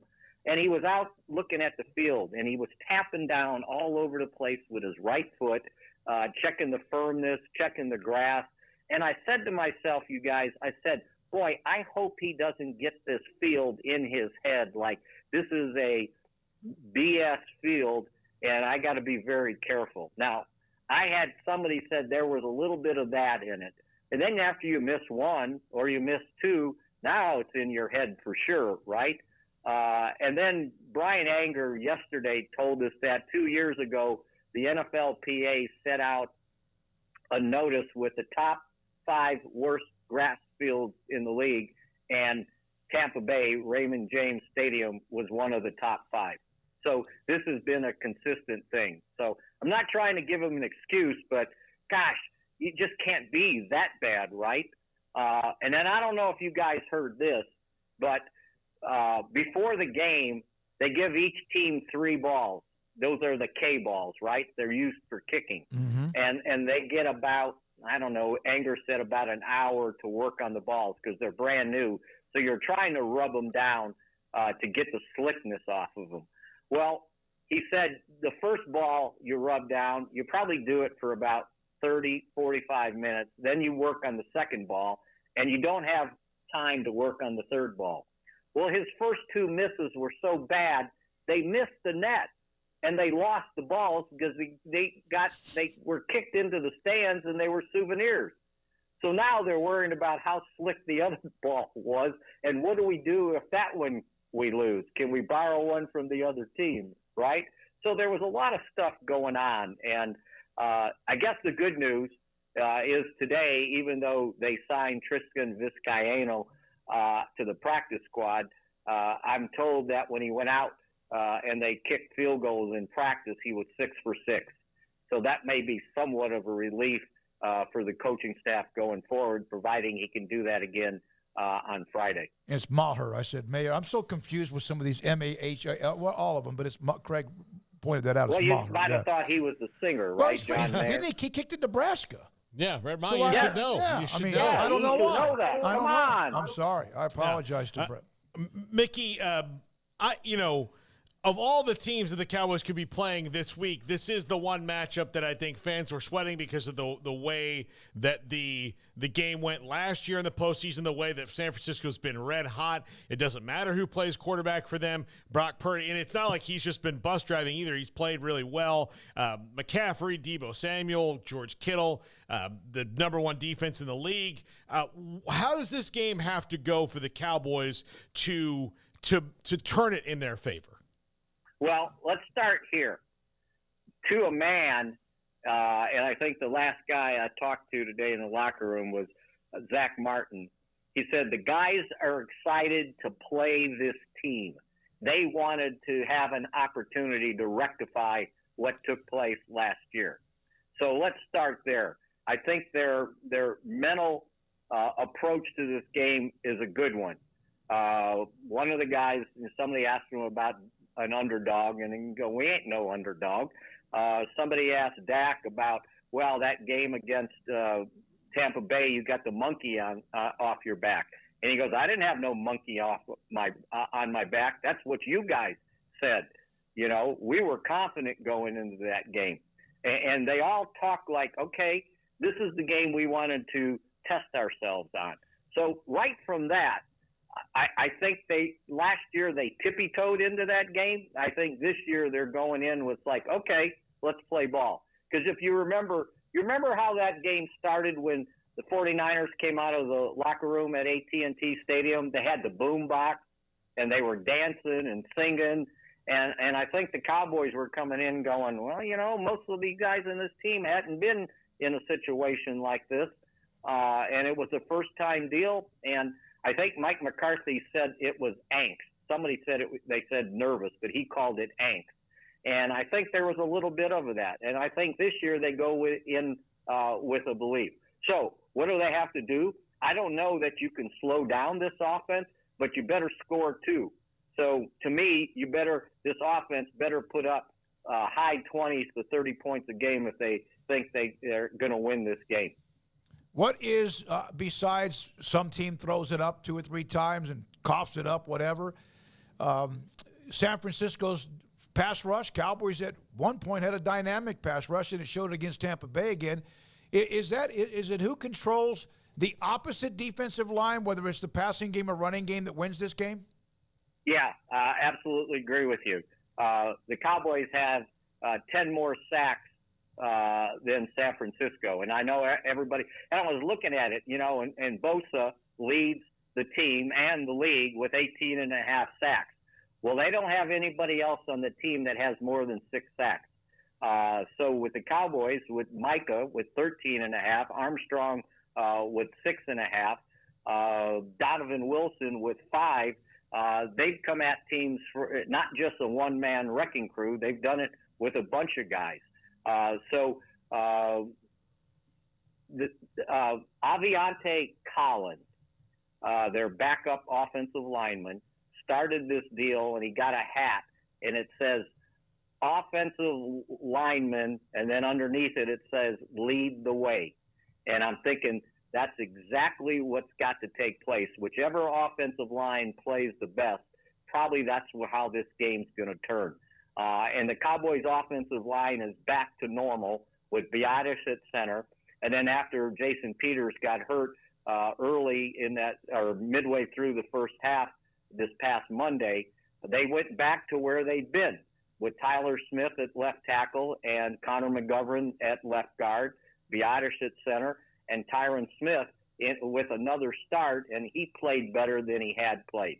So this offensive line is back intact, and I always thought that this offensive line had a lot to do with what this team was doing this year. And maybe they didn't, last few games pile up a bunch of rushing yards, but they did just enough to make teams respect the fact that if they hand it to Tony Pollard or Ezekiel Elliott, that they could be in trouble. So if they could protect Dak the way they had been all season long up until the Washington game, I think they've got a chance. But they got to score points. They can't get off to a slow start like they did against Tampa Bay, 2-3 and outs. And even last year in that playoff game, they got off to a slow start, and then have to scramble in the second half to try to come from behind. Thank you very much, Mickey. Enjoy the trip. Sure. Santa Clara. Appreciate your time. Fly into San Francisco, Santa Clara. They hosted the Super Bowl. We were out there for that year. I remember it. Cowboys and 49ers on Sunday evening in the late game. The numbers for that game are going to be any NFL game, but that's going to be yet another primetime opportunity. When we come back, Craig, and Off the Radar, Paul's top 5 in about an hour. We'll also hear from Scott Drew, Baylor men's basketball coach, around 5:30. Garrett Ross today, Jack McKenzie today, Jacob Wilson today. Sports Tonight at 10:30 tonight on the CW channel, the condensed version thanks to Emery Winter. And this is 365 Sports. Pioneer Steel and Pipe, the brand new location just off of the loop on the eastern side of I-35, on the southeast part, I guess you could say, of Loop 340 in Waco. Brand new building that they have been in now for a few weeks. Bigger, better, faster, stronger. They've always had incredible customer service. They've always had fantastic product. The combination of both is why they've been in business since 1943. But now they have even more room, more space, more abilities to distribute what you need, more product, what you need, more different types of lengths of what you need when it comes to the product, tubing, etc. And metal buildings, of course, one of their great specialties, and it can help you find the right people to build that if you need to walk through the ability of getting a contractor. Man, this company, since 1943, elite at what they do, and now the big bad building. I drove by it, it's amazing with what they have, but that's the way it's been since 1943. Pioneer Steel and Pipe, pioneerboys.com. Kick off 2023 with a bang at the Start Something New sales event. Start your year off with incredible savings like 2.9% for 72 months on 2022 Ram 1500 crew cabs on all trim levels. Lone Stars, Laramies, and top-of-the-line Longhorn and Longhorn Limited, or get values up to $3,750 on a Ram 1500 Lone Star crew cab, plus 4.9% for 72 months. Pick from the best selection of Ram trucks in Central Texas at Allen Samuels in Waco. TFNB, your bank for life, is the official local bank of Baylor Athletics. Find out why more Central Texas are making TFNB their bank for life. Sign up for our Edge checking and savings accounts to earn interest or cash back. With 5 convenient locations and an award-winning mobile app, banking has never been easier. TFNB, your bank for life. Member FDIC. Waco Custom Marketplace is your hometown grocery store with a full-service butcher shop and bakery. Hi, this is David Smoak. The butcher shop can take your customized orders for seafood, pork, and poultry, and custom cut your favorite steaks from bacon-wrapped fillets to T-bone to bone-in ribeyes. Cut specifically the way you want. They have Norwegian salmon fillets, catfish fillets, sliced ham or turkey and lunch meat, variety of cheese available, and several options of sausage links. Fresh chicken breast or whole chickens, sliced bacon, pork chops, ground beef, marinated beef, and chicken fajitas, and always large briskets available, plus fresh vegetables. So the great product, customer service, and family tradition of the Bauer family continues at Waco Custom Marketplace, open Monday through Saturday. A full-service butcher shop and bakery available. Waco Custom Marketplace, 425 Lake Air Drive in Waco, or WacoCustomMarketplace.com. At Ideal MRI, we feel blessed to be part of the Waco community. We're a small family business here in Central Texas. At times like this, the cost of healthcare has never been more important. And unfortunately, significant illnesses and injuries still occur. And that's why Ideal MRI is open and here to serve you through this difficult time. So if you need an MRI, ask your doctor about Ideal MRI. You can schedule online in minutes at idealmri.com or call 833-IDEAL-MRI.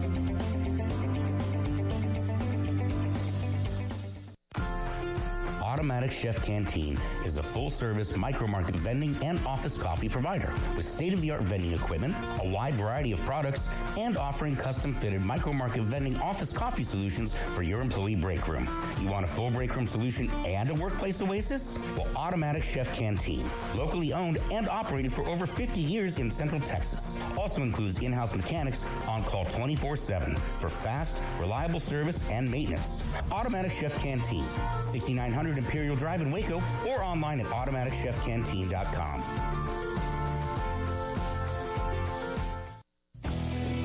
Nations Brewing Company has 16 different beers on draft with a new beer every Friday. It also offers 2 air-conditioned tap rooms, a large indoor beer hall, a second-floor mezzanine offering a great overview of the brewing company and equipment and patio where you can relax under the shade. Plus, you can now experience the new 3 Nations Beer Garden Grill on our shaded patio. Grab a cold beer and enjoy a bite from our freshly prepared and delicious menu. Street tacos, quesadillas, freshly cooked burgers and dogs, and veggie burgers too. Nachos and so much more, all prepared and cooked on site. So come visit the award-winning 3 Nations Brewing Company on East Vandergrift off I-35 in Carrollton.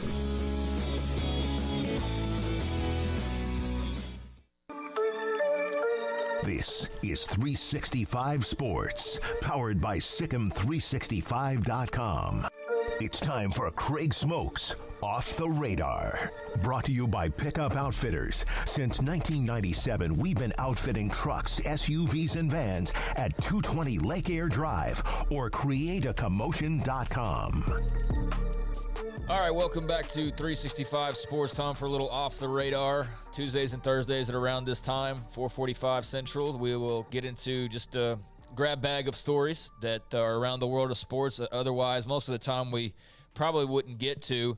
But let's start off with some ratings. I usually try to have some ratings in here whenever it was college football related. But looking at last week's playoff games, the highest rated game last weekend, 33.2 million people turned in for Giants and Vikings. 33.2 million. That was the high note. Dolphins Bills brought in 30.8 million folks. Cowboys Bucks 30.6. Amazing, since that game was a blowout for most of it. Yeah, and that was like the highest rated ESPN playoff game since like 2006, I believe, is what the mark was for that one. But yeah, exactly. There was an absolute blowout, but it still got 30.6 million folks. Seahawks Niners brought in 27.4 million. Ravens Bengals brought in 26.8 million, and then Chargers Jaguars just 20. Like college football, you'd kill for 20 million people, but Chargers Jaguars bringing up the rear by a good 6 million or so. Was that Saturday afternoon? No, that was nighttime. Okay. So I think, it was a blowout until it wasn't. And so I think that's probably, I would be interested to see, and I didn't have time to go look, but I would be interested to see if like a chart of viewership of like the first, kickoff and the number probably going bloop. Way down by halftime, and then just the rise that I'm sure that there was as Trevor Lawrence and company started fighting their way back. So low was 20.6 for Chargers, Jags.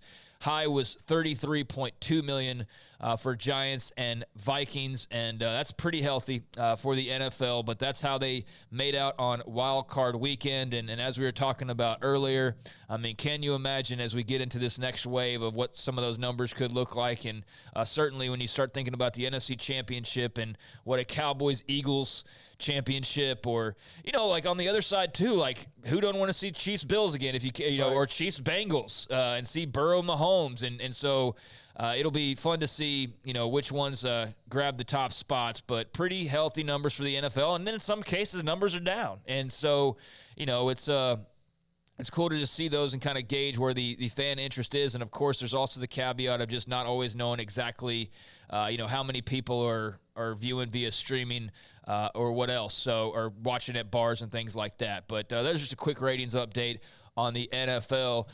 Michigan, they're having their little deal with this investigation that's popped up, and Jim Harbaugh is in the headlines because apparently he's not cooperating with the NCAA over their infractions case. According to Pete Thamel, the refusal by Jim Harbaugh in multiple meetings with the NCAA as they accuse him or I guess they want him to acknowledge that he lied to investigators when they first interviewed him. He's refusing to do so.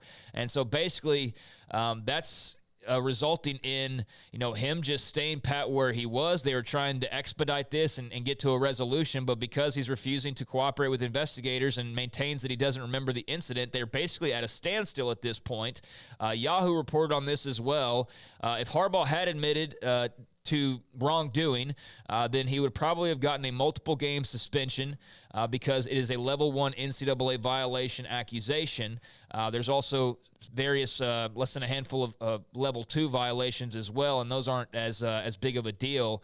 But the level 1 was added, and that's the more serious charge, and that's because of not cooperating with the NCAA enforcement staff. So he could potentially be looking at a suspension of some sort. The thing is that it wouldn't happen this upcoming year. You'd be looking at 2024. And what are the odds that he's even coaching them by then?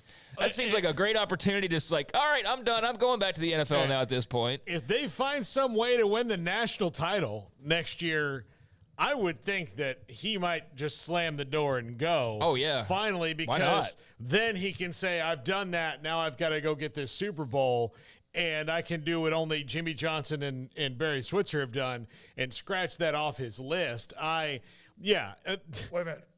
Jimmy Johnson and Barry Switzer what? Have won national titles in Super Bowls. Pete Carroll. Oh, Pete Carroll. Oh, yeah, I forgot about Pete. Yeah, so only a few other guys have done. Oh, wait. Yeah. But what did I say yesterday? This is the so era. Yeah, like that exactly. So basically the NCAA said, listen, you lied to us about recruiting this kid during COVID, and he is saying, I don't remember, which leads me to believe that when it was brought up to him before the NCAA got there, he's like, yeah, so? Basically. So? What are they going to do? The NCAA right now, their strength is like sending My Little Pony to fight Thanos. Like, it's not going to work out well. You know, you're just going to lose. And that's where Jim, what does he have to worry about, honestly? Yeah, I mean, perhaps a multiple game suspension and what multiple even would entail, you know, nothing you would think more than like a couple games probably. But like, yeah, why would he work alongside them? He can just kick this can down the road. And then if he were to get suspended, it would be next year. And he might not even be around because this entire offseason and previous offseasons, he's clearly been flirting with the NFL. I mean, he talked with the Broncos. We know that. He talked to others. And so, you know, they had to basically come out with multiple statements just confirming the confirmation of the confirmation that he was staying. And so that's just something to watch. It's not a major deal. It's like, oh, my gosh, Michigan's going to get nailed with, you know, this or that. It's not that. It's just interesting that he's refusing to play ball. And various schools, when they've been in the crosshairs, some obviously far more serious than others, and this not, you know, the end of the world per se, but just interesting that he's taken the I'm not going to cooperate route, and, you know, others have and have gotten through scot-free, and maybe he will as well. But it's just something interesting, especially, you know, now when Michigan's brought up in this context, it's inevitably followed by, you know, now you've got the fact that not only did he interview or talk to or express interest or have interest expressed in him, you know, as far as the NFL route goes, and that's not going to go away no matter how many times he says that he's sticking around. You also have the assistant coach situation now with Matt Weiss and the computer things that we just, you know, the computer situation, whatever that actually is, we don't know just yet, but that remains ongoing as well. So basically, Jim Harbaugh playing hardball with the NCAA. Meanwhile, the Baltimore Ravens, they've got an interesting situation with quarterback Lamar Jackson and his future with the organization and his contract. Well, John Harbaugh, his head coach, has said that he is not just 100%, but 200% convinced that they're going to still have Lamar Jackson in their backfield as their starting quarterback in the future. He said 100%, 200%, there's no question about it. Lamar Jackson is our quarterback. He's been our quarterback. Everything that we've done in terms of building our offense and building our team, how we think in terms of putting people around him is based on this incredible young man, his talent, his ability, and his competitiveness. Basically said that everybody wants Lamar to be there, and so it will all work itself out. But obviously there is a bit of a gridlock right now between Jackson's side and the Ravens and trying to get a deal done. But it's the NFL, so I tend to believe that there's always this drama and it's always leveraging for something else. And I don't know, guys. I 100% believe Lamar Jackson is going to be the Ravens quarterback for the foreseeable future. But there aren't enough of them, as far as of them means, you know, good or elite quarterbacks. When you have one, you better not let him go, because you never know when the drought begins, where you never have anybody, even though he's got some deficiencies at times. I think it's just health, really. It's health. That's all it is. That's it, because when he's healthy and in there, they mostly win. He's 47 16 or he's some ridiculously crazy good. numbers. Yes, I mean he's not the best quarterback in the league, but he's one of the best quarterbacks in the league. And yes, he wins them a lot of games. And yes, they absolutely should and will want to do everything they can to keep him. Well, I guess they have an agreement where they're not going to franchise him, right? They can't franchise him. So yeah. Yeah, so they can't franchise him. So since they can't, where it would make me nervous is if we get to free agency and they still haven't gotten it done, and then he gets out there in the water. But even still, I just don't. The Ravens have been a remarkably well-run organization. They're very consistent. I can see how he is probably a little bit miffed and will use this to make sure that, like, hey, you guys want me to throw the ball more. You need to get people for me to throw it to that are better than the ones that you've gotten. So that'll probably be a focus in the offseason, and I would even assume maybe going out and trading for a veteran. I would not be surprised if he has not mentioned the name DeAndre Hopkins to the front office there in Baltimore. And if that starts going his way and they start making those moves, then all of a sudden, probably a week or so before the free agency period opens, Lamar Jackson will sign a very lucrative contract to stay in Baltimore. I wanted to make sure that we got that right. And apparently there is not an agreement about a franchise tag. So they could, in theory, still go that route. It's just something to monitor. I mean, I'm not banking on there being actual movement because it's just that typically doesn't happen in the NFL where a franchise quarterback ends up going anywhere, and they do have the franchise tag at their disposal. But there was his head coach commenting outright on it, and that's certainly been a hot topic. But he said 100%, 200%, no question about it, Lamar Jackson is our quarterback. Elsewhere, the Buccaneers, after that miserable showing against the Cowboys on Monday night, they've fired offensive coordinator Byron Leftwich, who was with the team for 4 years. The Bucs finishing 8-9, and then obviously losing the Cowboys in quick and unimpressive fashion. So Todd Bowles is shaking things up, firing Leftwich. Also announcing various other personnel changes. 5 assistants in total were let go. That include Todd McNair, running backs coach, assistant defensive line coach Lori Locust, and there were also 3 others that retired off of the staff, including their quarterbacks coach Clyde Christensen. So I've seen some of the I guess blowback to Leftwich being like the scapegoat, and why are we not blaming the GOAT that quarterbacks that team, and why are we not blaming, maybe coaching decisions or blaming other areas? How do y'all feel about Byron Leftwich, who's the main headliner here, obviously, being let go after 4 seasons? They've obviously won a Super Bowl. That was an ugly showing the other night. Who the heck knows what's going on with Tom Brady at this point? Is this just to appease the fan base, or was this a move that needed to be made?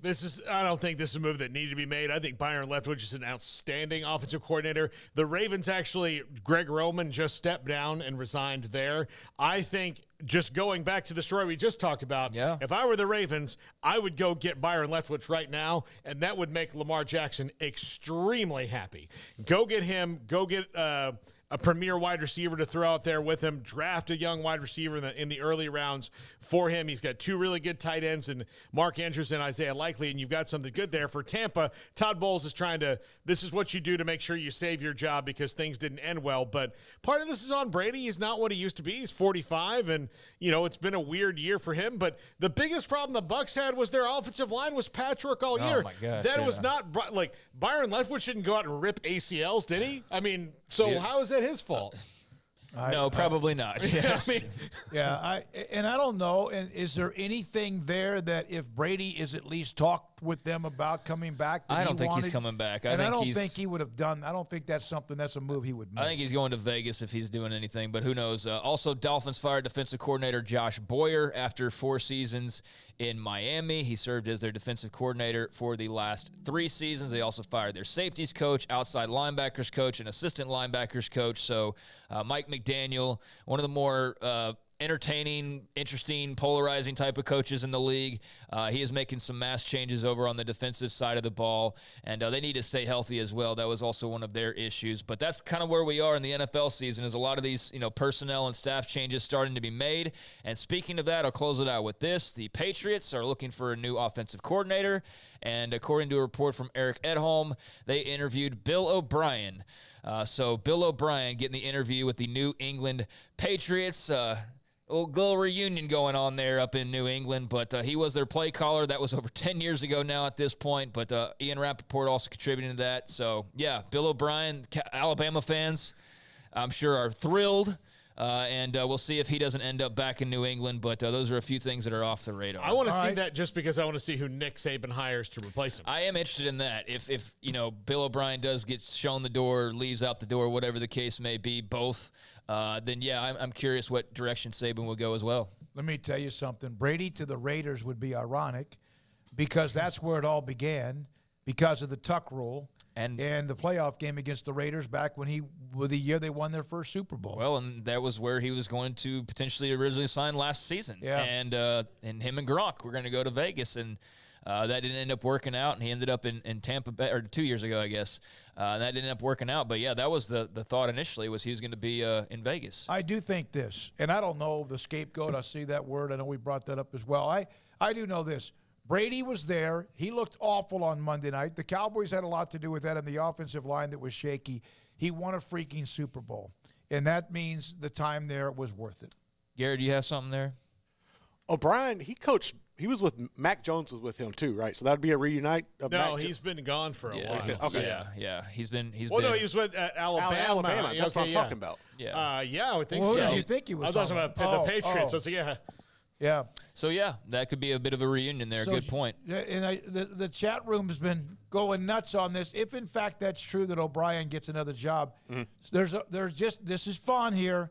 Jeff Lebby leaves Oklahoma to be a part of Alabama and Nick Saban. I mean, that wouldn't be a shocker, actually. I mean, just a joke. I mean, not a joke. Know, just someone to mention. That's what everybody's like. That's the thing, though. It's also so crazy is for us here is that offense. It's now Josh Heupel's got his own take on it and his own version of it. The beer and shoot, some people call it. Some people call it the Baylor offense. Still, some people call it the Briles offense or whatever. And I know it's all stemming from. It's a mutation of things, but. Yeah, I mean that's the hot thing to do is to run those styles of offenses, and so that wouldn't shock me at all if he gave a phone call to Jeff Lebby or somebody else branched off that tree. So yeah, but Bill O'Brien interviewing for the New England job, and that would obviously make a lot of Alabama fans happy. So we will see if there is in fact a move there, but that's something to monitor. There's a few things off the radar. Thank you, Craig. David Crosby passed away today. Paul, you mentioned it earlier, off the air at the age of 81. Crosby, Stills, Nash, and Young? Yes. 81 years old. Neil Young got tired of him, and then they just kind of did the Crosby, Stills, and Nash thing, and they've all done their own things over the years, and none of them are on Spotify, apparently. So when we come back, we'll get into a few more topics, kind of go back and make sure if you missed something from what we mentioned earlier today. A lot of the opening was about Spencer Sanders and his transfer now to Ole Miss, and the fact that Walker Howard's there, the 5-star quarterback who just transferred in from LSU. That and more, and Scott Drew at about 5:30. This is 365 Sports. Don Shumidor and Coffee Beans in the Tawas Shopping Center just off of Valley Mills in Waco. Elite brands of cigars, like the absolute best brands. Ashton, Arturo Fuente, CAO, Cohiba, EP Carrillo, Java by Drew Estate, La Fontana. That's kind of a one that's at times can be underrated. Macanudo, Monte Cristo, My Father, Oliva, Padron, Punch, Romeo and Julieta, and Rocky Patel. That's one of my favorite brands of cigars. In fact, I just got some Rocky Patel Edge, Connecticut, and just a really smooth smoke. They have the cutters, the lighters, the humidors to put the cigars in. They also have CBD products, which is called Vita Dreams, that helps you, aids you in being able to kind of comfortably fall asleep and just get that extra 30 minutes or an hour of sleep and not tossing and turning because things are on your mind. And they have coffee beans galore, fresh ground right there in front of you, or you get them and you take them home and do it yourself. Carol, Ashley, Cheyenne, Don Shumidor and Coffee Beans in the Tawas Shopping Center off Valley Mills in Waco. With so many companies and policies out there, it gets so confusing shopping for insurance, and I never know if I'm getting the policy that's right for me. Luckily, I met the team at the Niche Group Insurance Agency. With the Niche Group, you can go to one company and get access to coverage options from many insurance carriers, and you get to speak to a real person about your specific coverage needs. With the Niche Group, I know I'm getting the right coverage at the right price. If you need insurance, talk to the experts at the Niche Group at 1-800-258-8302. Stepping into a new pair of boots is great, but stepping into the boots of a U.S. Army officer can also add confidence and leadership skills to your son or daughter's career path. There are more than 150 occupational specialties to help them find the best fit for their future. See all the things your son or daughter can achieve in our boots at GoArmy.com. U.S. Army Waco Recruiting Company, 254-598-8131 or 254-776-1543. Pizza, burgers, and Bears football. There's no place around Waco that serves them all other than Bubba's 33. Come show your green and gold and enjoy some of Waco's best food and beverages while watching your favorite team, the Bears. When real Bears fans get hungry, Bubba's 33 is the #1 spot for ice-cold drinks, hand-stretched, stone-baked pizzas, and bacon-infused burgers. Join us for indoor or patio dining. Bubba's 33, Waco's restaurant and proud supporter of Baylor Bears football. Sick 'em, Bears. Did you know that 1 out of every 4 men have symptomatic low levels of testosterone and don't even know it? And if you think you're too young to worry about it, guess again. Low T levels can make you feel tired and grumpy, cause weight gain, and wreak havoc on your sexual desire and performance. Petty Clinic Low T can set up same-day blood screening and results, so if you're tired of being tired, I challenge you to man up and Google search Low T Waco or go online pettycliniclowt.com. It's a private clinic with an atmosphere catering to men. Affordable, only $150 a month, includes lab work, office consultation, testosterone injections, follow-up visits compared to $395 a month in Dallas or Austin, and you don't have to fight the traffic. Petty Clinic Low T is board-certified physician consultations, will provide the best form of brand-strength testosterone available. Contact Petty Clinic Low T today, just off Highway 84 and Old Hewitt Drive in Woodway. Petty Clinic Low T, helping men become the high-performance men they deserve to be. PettyClinicLowT.com or Google search Low T Waco. Baylor Scott and White Southwest Sports Medicine and Orthopedics, the team physicians for Baylor Athletics, diagnosing and treating all sports-related injuries, including concussions. These specialists also provide orthopedic services for athletes and non-athletes alike, whether it's knee or shoulder pain, hand or wrist injury, orthopedic spine care, and even an arthritis and total joint clinic. Trust the doctors Baylor Athletics trusts. Baylor Scott and White Southwest Sports Medicine and Orthopedics wants to get you back in the game. One size fits all. That may be all right for an adjustable belt or cheap sunglasses, but when it comes to your financial needs, no one wants a one-size-fits-all strategy. Ben Erlinson, your Edward Jones financial advisor, knows that his most important goals are yours. That's why he takes the time to understand your needs, knowing you. That's how Edward Jones makes sense of investing. Ben Erlinson, 100 North 6th Street in Waco, 254-759-8533. Edward Jones, member SIPC. This is 365 Sports, powered by Sikkim365.com. The 5 o'clock hour is brought to you by Edward Jones and financial advisor Cam Heathcott. Edward Jones, making sense of investing. Now here's David Smoak, Paul Catalina, and Craig Smoak. I mentioned this a couple of different times. Matt Rhule, former Baylor head coach, was in town with some of his staff. They were in Waco. Schools everywhere are all over the state of Texas, along with other states, because they're starting to go out and find and look and meet and discuss, of course, the class of 2024.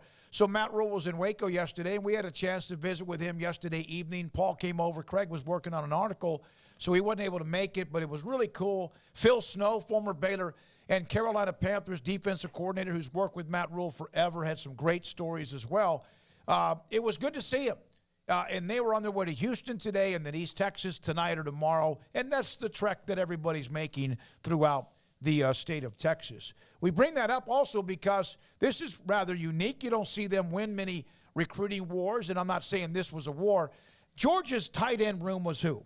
Was Brock Bowers, Washington, who is going to the NFL, and a couple of the guys, and famously Eric Gilbert, who transferred there from LSU and sat out a year because he was trying to get some personal issues in order, and then he's been there, but we haven't seen much of Eric Gilbert, but he left into the transfer portal just recently. Well, I'm sitting there just kind of scrolling through the Twitter feed, Craig, and I was like, oh, committed, and Eric Gilbert, where's he going? Like, it wasn't going to – he's going to Nebraska.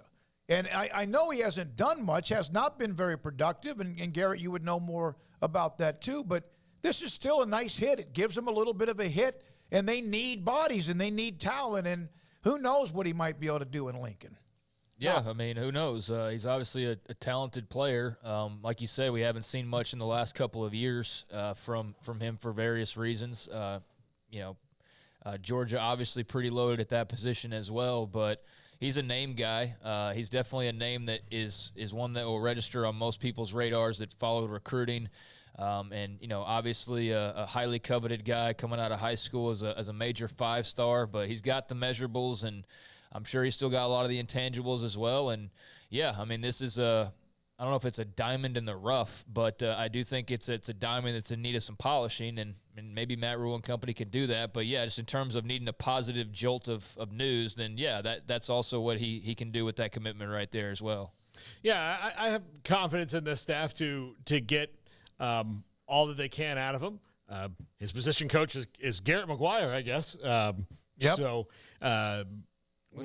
he's the tight end coach, right? Wide receivers. Wide receivers. Oh, okay. Yeah.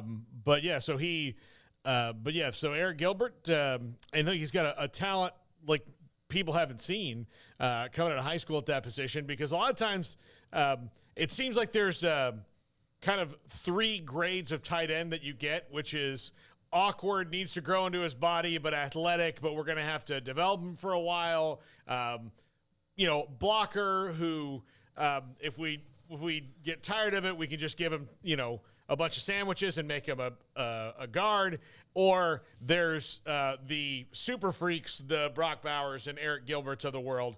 And so he's in, obviously I just said his name, but he's in that category athletically. He just hasn't been able to put it together because he's been dealing with some stuff. Yeah, by the way, Daniel said that Coach Rhule and staff were in Allen. Everybody's everywhere. I've seen young men getting offers from Alabama, Ohio State, etc. Some that I follow in East and Central Texas. They, of course, are fire ants throughout the state of Texas. Yeah, Garrett McGuire's a wide receivers coach. Bob Wager is Nebraska's from tight Arlington ends Martin coach. High School. Yeah, yeah. So Gilbert will be playing for Wager, but no, it's a good little splash for Matt Rhule and company, who are obviously hitting the trail hard. And Gilbert started at LSU and was a big get at that time, freshman All SEC.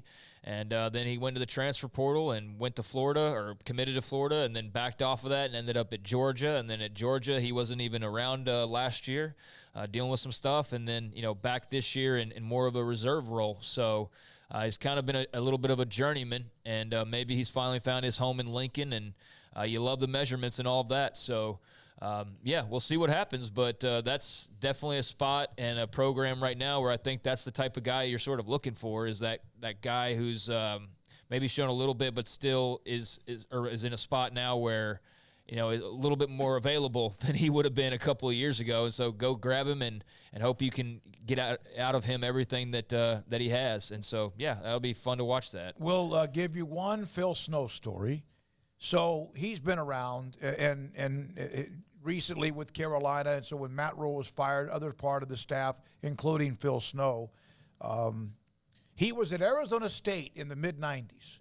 And in 1995, Arizona State played in Lincoln, and Nebraska had one of the all-time greatest teams ever, Tommy Frazier, etc., beat Arizona State like 77-26. And in fact, Phil Snow said to this day, that is the best player ever that he's ever seen coached against in Tommy Frazier, no matter the level. That was a great team. The next year, Jake Plummer in Arizona State shut out Nebraska 19-0 in 1996. Nebraska went on to go like 11-2, lost to Texas in the Big 12 championship game. Phil Snow said that defense that shut out the two-time defending national champions was the same 10 players, the 10 of the 11 starters with a part of the 77-point game, had one player that added to that starting defense, and they shut out the team. Shut out Nebraska the next year, the difference between 1 year and the next. And we saw what Phil Snow did between 1 year and 2 years at Baylor and what he's done, what he did at Temple. The other story was this. ESPN invited him to come on and do an interview, probably on perhaps College Football Today, whatever. And Phil Snow declined the interview because he had too much respect for Tom Osborne to go on as about a 36 or 7-year-old coach and act like he was some young, like the guru. Well, they wanted him to break down, like do a film room thing on about how you shut down the triple option. Yeah, how you shut it down. He said, no, I don't want to do that because I have too much respect for Coach Osborne. He says now I probably just should have done it. Yeah, but a head coach at the age of 40 or something like that, or the next year. I just saw this. This is on the site, SicEm365.com, but it's interesting because this is connected to college football. ESPN NFL panel, their final rookie rankings, 1 through 10. Name the schools they went to. It's easy, but let's do it. Sauce Gardner, who's going to be unanimous Rookie of the Year. Cincinnati. Aiden Hutchinson, defensive end with the Lions. Michigan. Craig, you help in here as well. Chris Olave, Saints. Ohio State. Garrett Wilson. Ohio State. Tariq Woolen. UTSA. Kenneth Walker III. Michigan State. Tyler Linderbaum. Iowa. Christian Watson. North Dakota State. Damian Pierce. Florida. Brock Purdy. Iowa State. I'm disappointed, but again, there's a lot of damn good rookies this year in the NFL that Jalen Petrie wasn't a part of that list, but probably also, we like the guy. But he had a great year. He had a really good year 5 for interceptions, a terrible team. 148 tackles, I think. He was all over the place. Again, if the Texans weren't absolute affront to professional football in the way that they played on offense this year, then maybe we're talking about Jalen Petrie a little bit more. But he was certainly a bright spot for that team. He was. Well, Damian Pierce is on the list, but, Yeah, that's right. That's exactly right. All right, when we come back, go ahead. Bill O'Brien and Mac Jones did not cross paths at Alabama. I was going to go back and I went and looked to make sure. They were separated by a year where I guess Mac Jones graduated and O'Brien came to Alabama the year following. So, yeah, wasn't one like they just missed each other, but that could be an interesting little pairing, like we said, up in Foxborough if the Patriots do go the Bill O'Brien route. And I know Alabama fans want them to, but, yeah, I just wanted to clarify there that, that was just two ships passing in the night, basically. This is kind of an off-the-radar. Since it's Thursday, we won't have another one until Tuesday. Remember when Cam Jordan with the Saints was accused of faking an injury against Tampa Bay earlier this year? He won his case. He was fined $50,000 accused of faking an injury against Tampa Bay. And we see that when teams start getting up and down the field, college football, we see that a lot now. I'm not sure really how you can penalize that. So Jordan questioned why it took so long, but the NFL said, no, your appeal, you're right. Why isn't the NFL committee or whomever wrote this memo about fining defensive players for being hurt, delaying the game? So apparently he won his appeal over the fake injury. I don't know how you can prove that unless you have something on the headsets. Why don't you ask him? I mean, he clearly knows. Yeah, but he's going to deny it. But he won that appeal, which is good for him. So he proved it somehow. Yep. Proved somehow that he wasn't faking it. So however he did it. Or he proved that they can't prove it. Well, yeah. The Saints were fined $350,000. Dennis Allen, $100,000. Ryan Nielsen, $50,000, the co-defensive coordinator. But he won the appeal, and it would be interesting. I'm trying to read through all this. But the MRI says I was actually hurt, which was crazy, but that somebody can tell you not even how you feel, but how bad you're actually hurt. So he did win his appeal. Good for him. They don't lose many appeals, the NFL. No, but good for Cam Jordan. Some of the fines can be lowered quite a bit, or even the suspensions. 5:21. When we come back, we're going to hear from Scott Drew, Baylor men's basketball coach, and more. One of the stories from earlier today that we started with was the Spencer Sanders and the transfer to Ole Miss, where, of course, Walker Howard is there as well. So we covered that earlier today. If you missed it, that's a part of our opening segment. This is 365 Sports.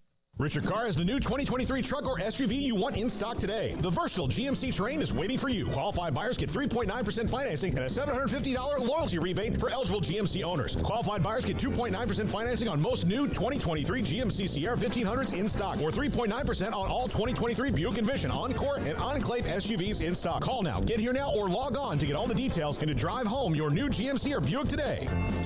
Richard Carr, they have the truck for you. Price right, day and night. At Richard Carr in Texas. Trucks built for you, red, white, and blue. At Richard Carr in Texas. Cars that Zoom with lots of room. Have Richard Carr in Texas. Count on us, a dealer to trust. Have Richard Carr in Waco, Texas. Parenting is full of surprises. You never know what to expect.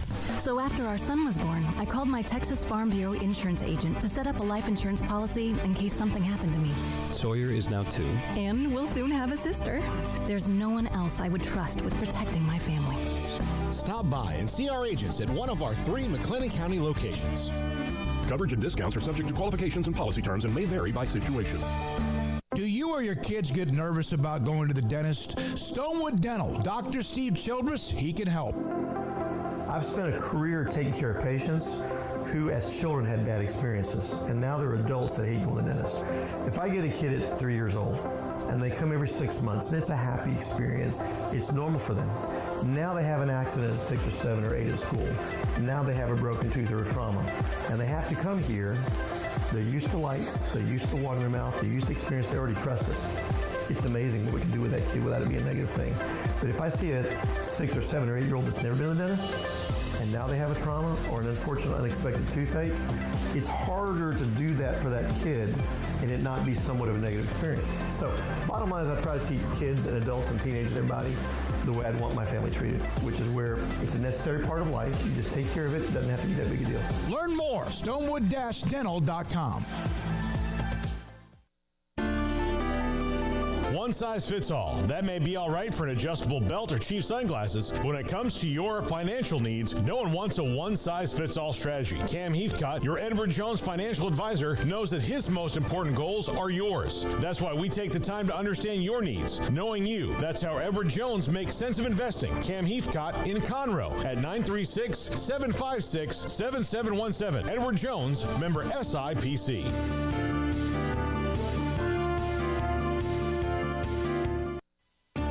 There are 26 letters in the alphabet, over 600,000 words in the dictionary, and just 3 of them said together can change everything. Let's order pizza. Those 3 words lead to dough made from scratch and 3 fresh signature cheeses that blanket golden crust in a heavenly melt on Marco's Pizza that'll blow your mind. So visit Marcos.com to order and stop by Marco's Pizza in Belmead, China Spring, Woodway, and in Robinson. Marco's. Pizza lovers get it.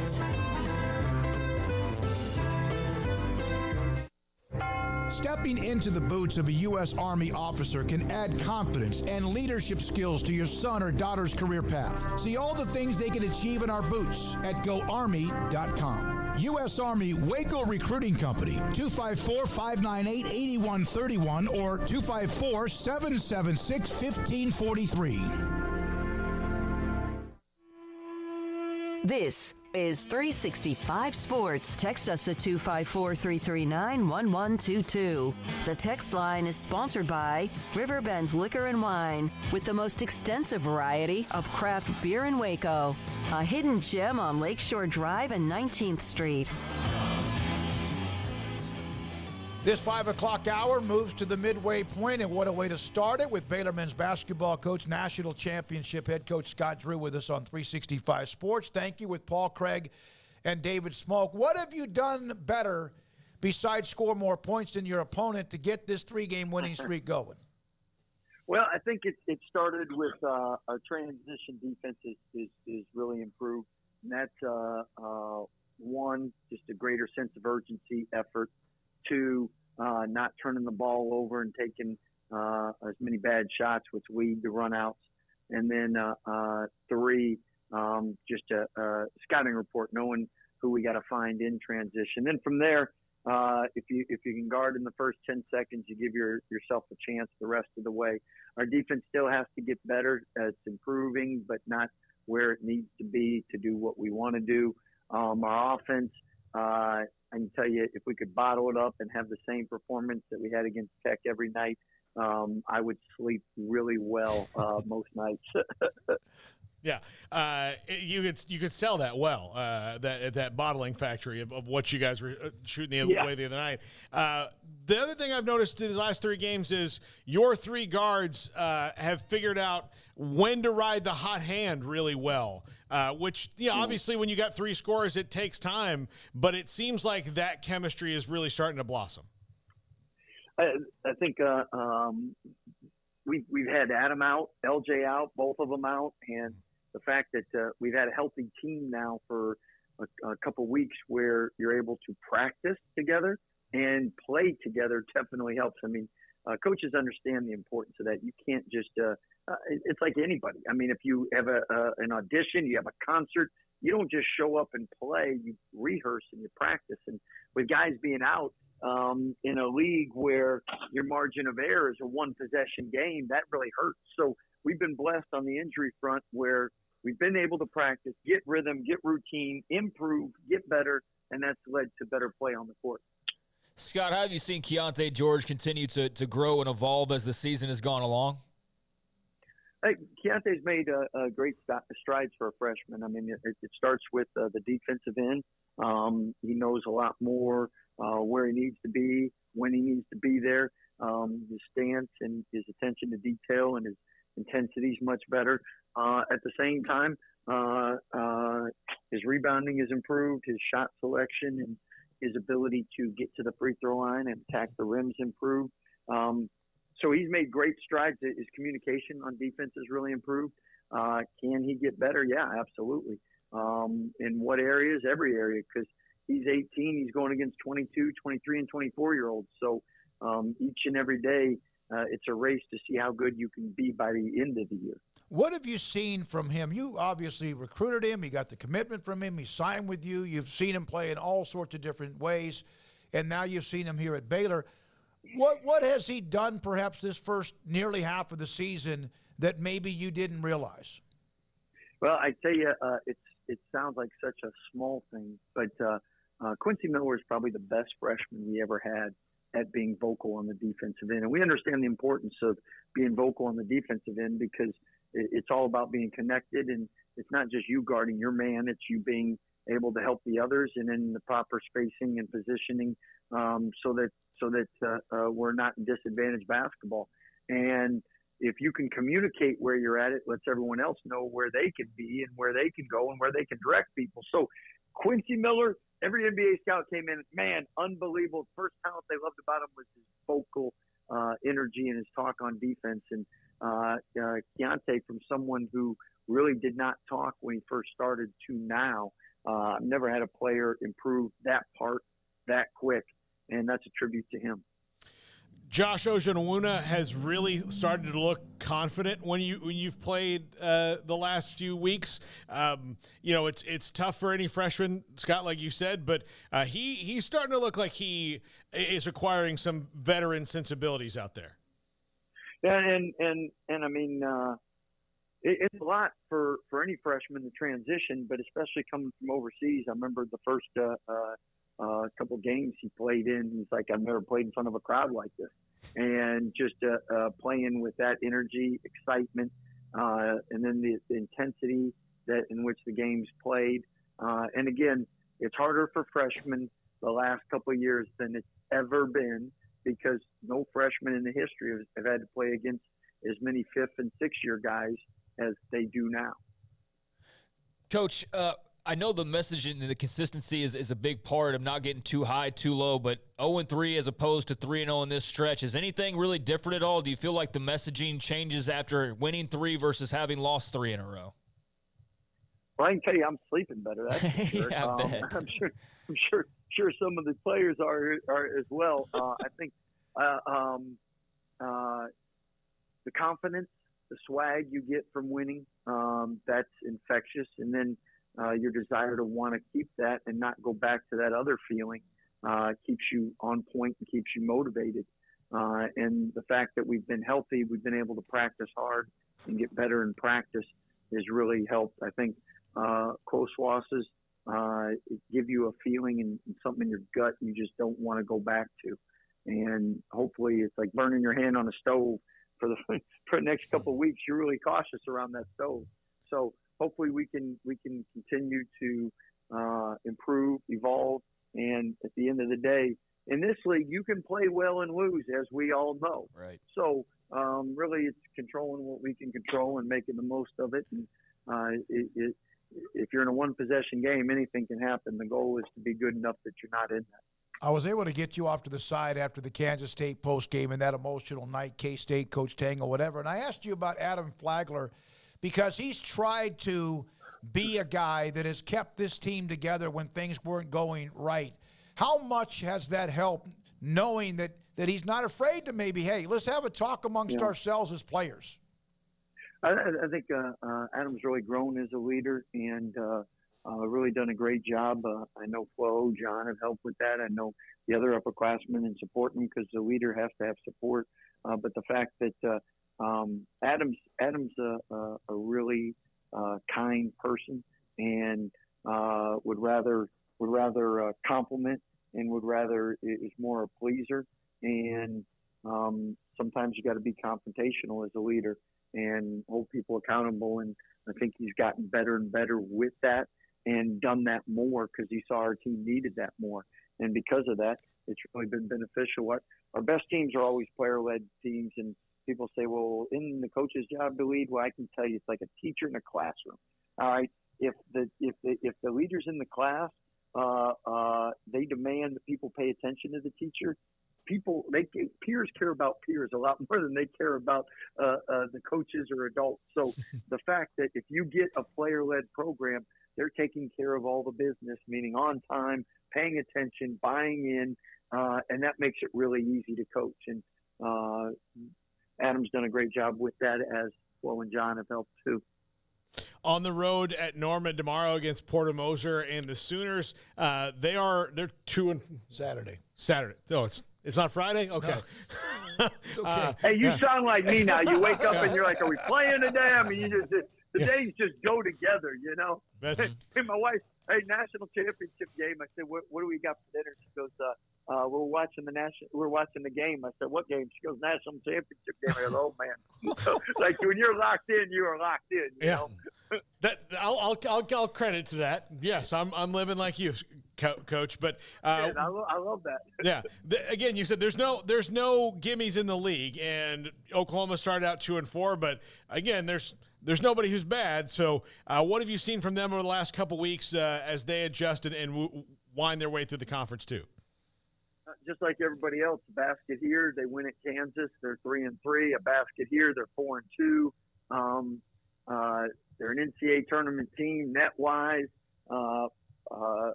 They got players who can score. They got players that can defend. And at the end of the day, I think we're the only team to win on the road in the last 12 or 13 games. So it's hard to win on the road. So it's a team that last year beat us in the Big 12 tournament, and they have a lot of players on that team back. And it's a hard team to guard with the Grove brothers that can stretch you. And I mean, Tanner Groves, he's somebody that gave us fits last year. And then his brother, Jacob Groves, really evolved. And now he's shooting 40% from three and really hurt us in the conference tournament. So definitely got to be on point. Got to make sure that we keep taking care of the ball. I don't know if we can get 16 assists, 3 turnovers every game. But if we can, then there's going to be a lot of people wanting to know why and how we're able to do that. That's amazing. Because of the attrition and the grind of the Big 12 Conference, you have to have depth. And obviously, you're working on that. But is it also that time of the year where you start to maybe get your rotation tight, or is that too early to go from whether you're 8, 9, or 10? Well, we've actually kind of gone from 9 to 8. And with that, there's going to be games where you're playing 9 based on foul trouble, injury. You need a spark and whatnot, but normally as the season goes on, the rotation shrinks, and that's ours is at 8 right now. And some games it'll be 9, some games it'll be 8, and hopefully we don't have injuries, and then that way we can keep building on this chemistry we have right now. I know that it's an everyday deal, but speaking of everyday, What is and what do you see from Jonathan Tchamwa right now and just the inspiration of what he's done and the possibility we might see him at all down the road? Well, first and foremost, he's an amazing individual. Every day you see how hard he works, how much he rehabs, how much he's in the gym, and it's inspiring and motivating. And for what he's able to partake in, it motivates and uplifts everybody. He is able to practice some, and that makes us better when he does because he is a great player and he's so physical and tense. It makes you match that, which is really good. And at the same time, when he comes back, I mean, it's going to be a great platform, and God's really blessed him, and he's going to be able to share that. Look, Scott, I think I speak for pretty much everybody when I said, look, John looks great in a polo. It looks really good, but we all can't wait to see him wearing the jersey again. Yeah. We all second that. I wish I looked that good in a polo, but you're right. We need him in a jersey. Scott, thank you as always. We appreciate it when you drop on with us. Good luck in Norman this weekend, and obviously that game on Monday, but that doesn't matter because you have a game on Saturday. Absolutely, and thank you for the fans that, as you know, protecting home court is so important, and we'll continue to get better to give you more to cheer for, but got to protect the home court, and thank you for helping us against Oklahoma State. Well, you should have that kind of fan support. I thought the crowd against Oklahoma State, of course, K-State, I thought the crowd against Oklahoma State was electric. The lights went out, but I thought they were locked in, and they did a great job. 100%. So that it takes a team to win, and I think that energy and electricity blew a couple fuses in the city, and I like that. Hopefully we get more of that. Thank you, Scott. Appreciate it. Yes, sir. Thank you, guys. Appreciate Scott you. Drew, Baylor men's basketball coach. 3-0 in the last three. They were 0-3, 2 games at home. That's tough to dig out from, but they've been able to win games on the road. It wasn't easy against West Virginia, or, they kind of controlled most of the tempo against Texas Tech, and they had the win where they had the blowout win Saturday evening against Oklahoma State. OU Saturday, Kansas at home Monday. Baylor men's basketball. This is 365 Sports. Kick off the new year at the Start Something New sales event. Get up to $2,500 in total values and 1.9% for 72 months on the new 2023 Jeep Grand Cherokee Limited with second and third row seating options. The Start Something New sales event is happening now at Allen Samuels in Waco. Howdy, Chet Garner here, professional guide, searching for bears in the wild. But not just any bears, oh no, a particular kind.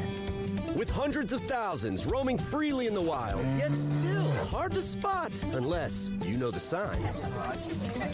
There they are, Baylor Bears.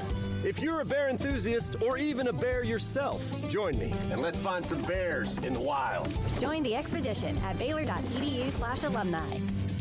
Hi, this is Paul Catalina. I recently got engaged to the love of my life, but the most important thing that I had to do before I popped the question was get that perfect ring. And I know nothing about rings. So I went to the wedding ring store, Boozer's Jewelers on Valley Mills Drive. I knew I needed a custom design, and that's exactly what they do. 9 out of 10 of their engagement rings are designed in-house. The entire process took less than a month, and they were great every step of the way. Great options on financing, excellent selection, and talented designers. My fiance and I get nonstop compliments on the ring. I only deserve credit for doing the smartest thing I could, walking into Boozer's and letting them work their magic. Your one-of-a-kind fiance deserves a one-of-a-kind ring, and that's what you get at Boozer's. Boozer's Jewelers, the wedding ring store on Valley Mills Drive. From the first workout to the last practice, sports is an incredible and rewarding challenge. Hi, this is Dan Ingham with the First National Bank of Central Texas, and we're proud to support each athlete, every parent, and our educators. From families, small businesses, to the biggest industry, we're here to help. With remarkable products like our free First mobile app, we've got banking ideas that fuel big dreams. That's the First National Bank of Central Texas. Familiar faces making local decisions. Member FDIC, Equal Housing Lender. Shorty's Pizza Shack at 12th and Bagby is a homegrown, locally owned pizza place that's out of this world. Everything from the dough, the sauce, the sausage topping is made fresh in-house. Not to mention the amazing pizza pillows, the chicken wings are to die for. Try the Sikkim sauce, chili cheese fries, or tots, plus great specials on food and drink every single day. Shorty's is also the perfect spot to watch the game with your friends. Shorty's Pizza Shack at 12th and Bagby. Tell them Paul sent you by. Automatic Chef Canteen is a full-service micro-market vending and office coffee provider with state-of-the-art vending equipment, a wide variety of products, and offering custom-fitted micro-market vending office coffee solutions for your employee break room. You want a full break room solution and a workplace oasis? Well, Automatic Chef Canteen, locally owned and operated for over 50 years in Central Texas, also includes in-house mechanics on call 24/7 for fast, reliable service and maintenance. Automatic Chef Canteen, 6900 Imperial Drive in Waco, or online at automaticchefcanteen.com.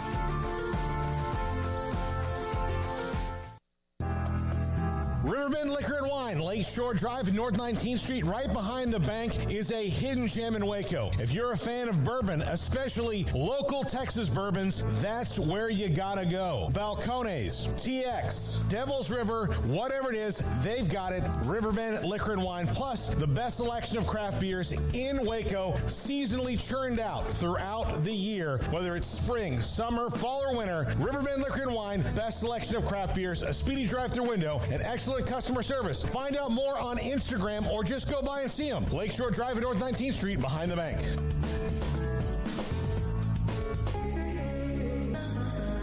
This is Paul Catalina's Top 5 at 5:45. Or is it 5:55?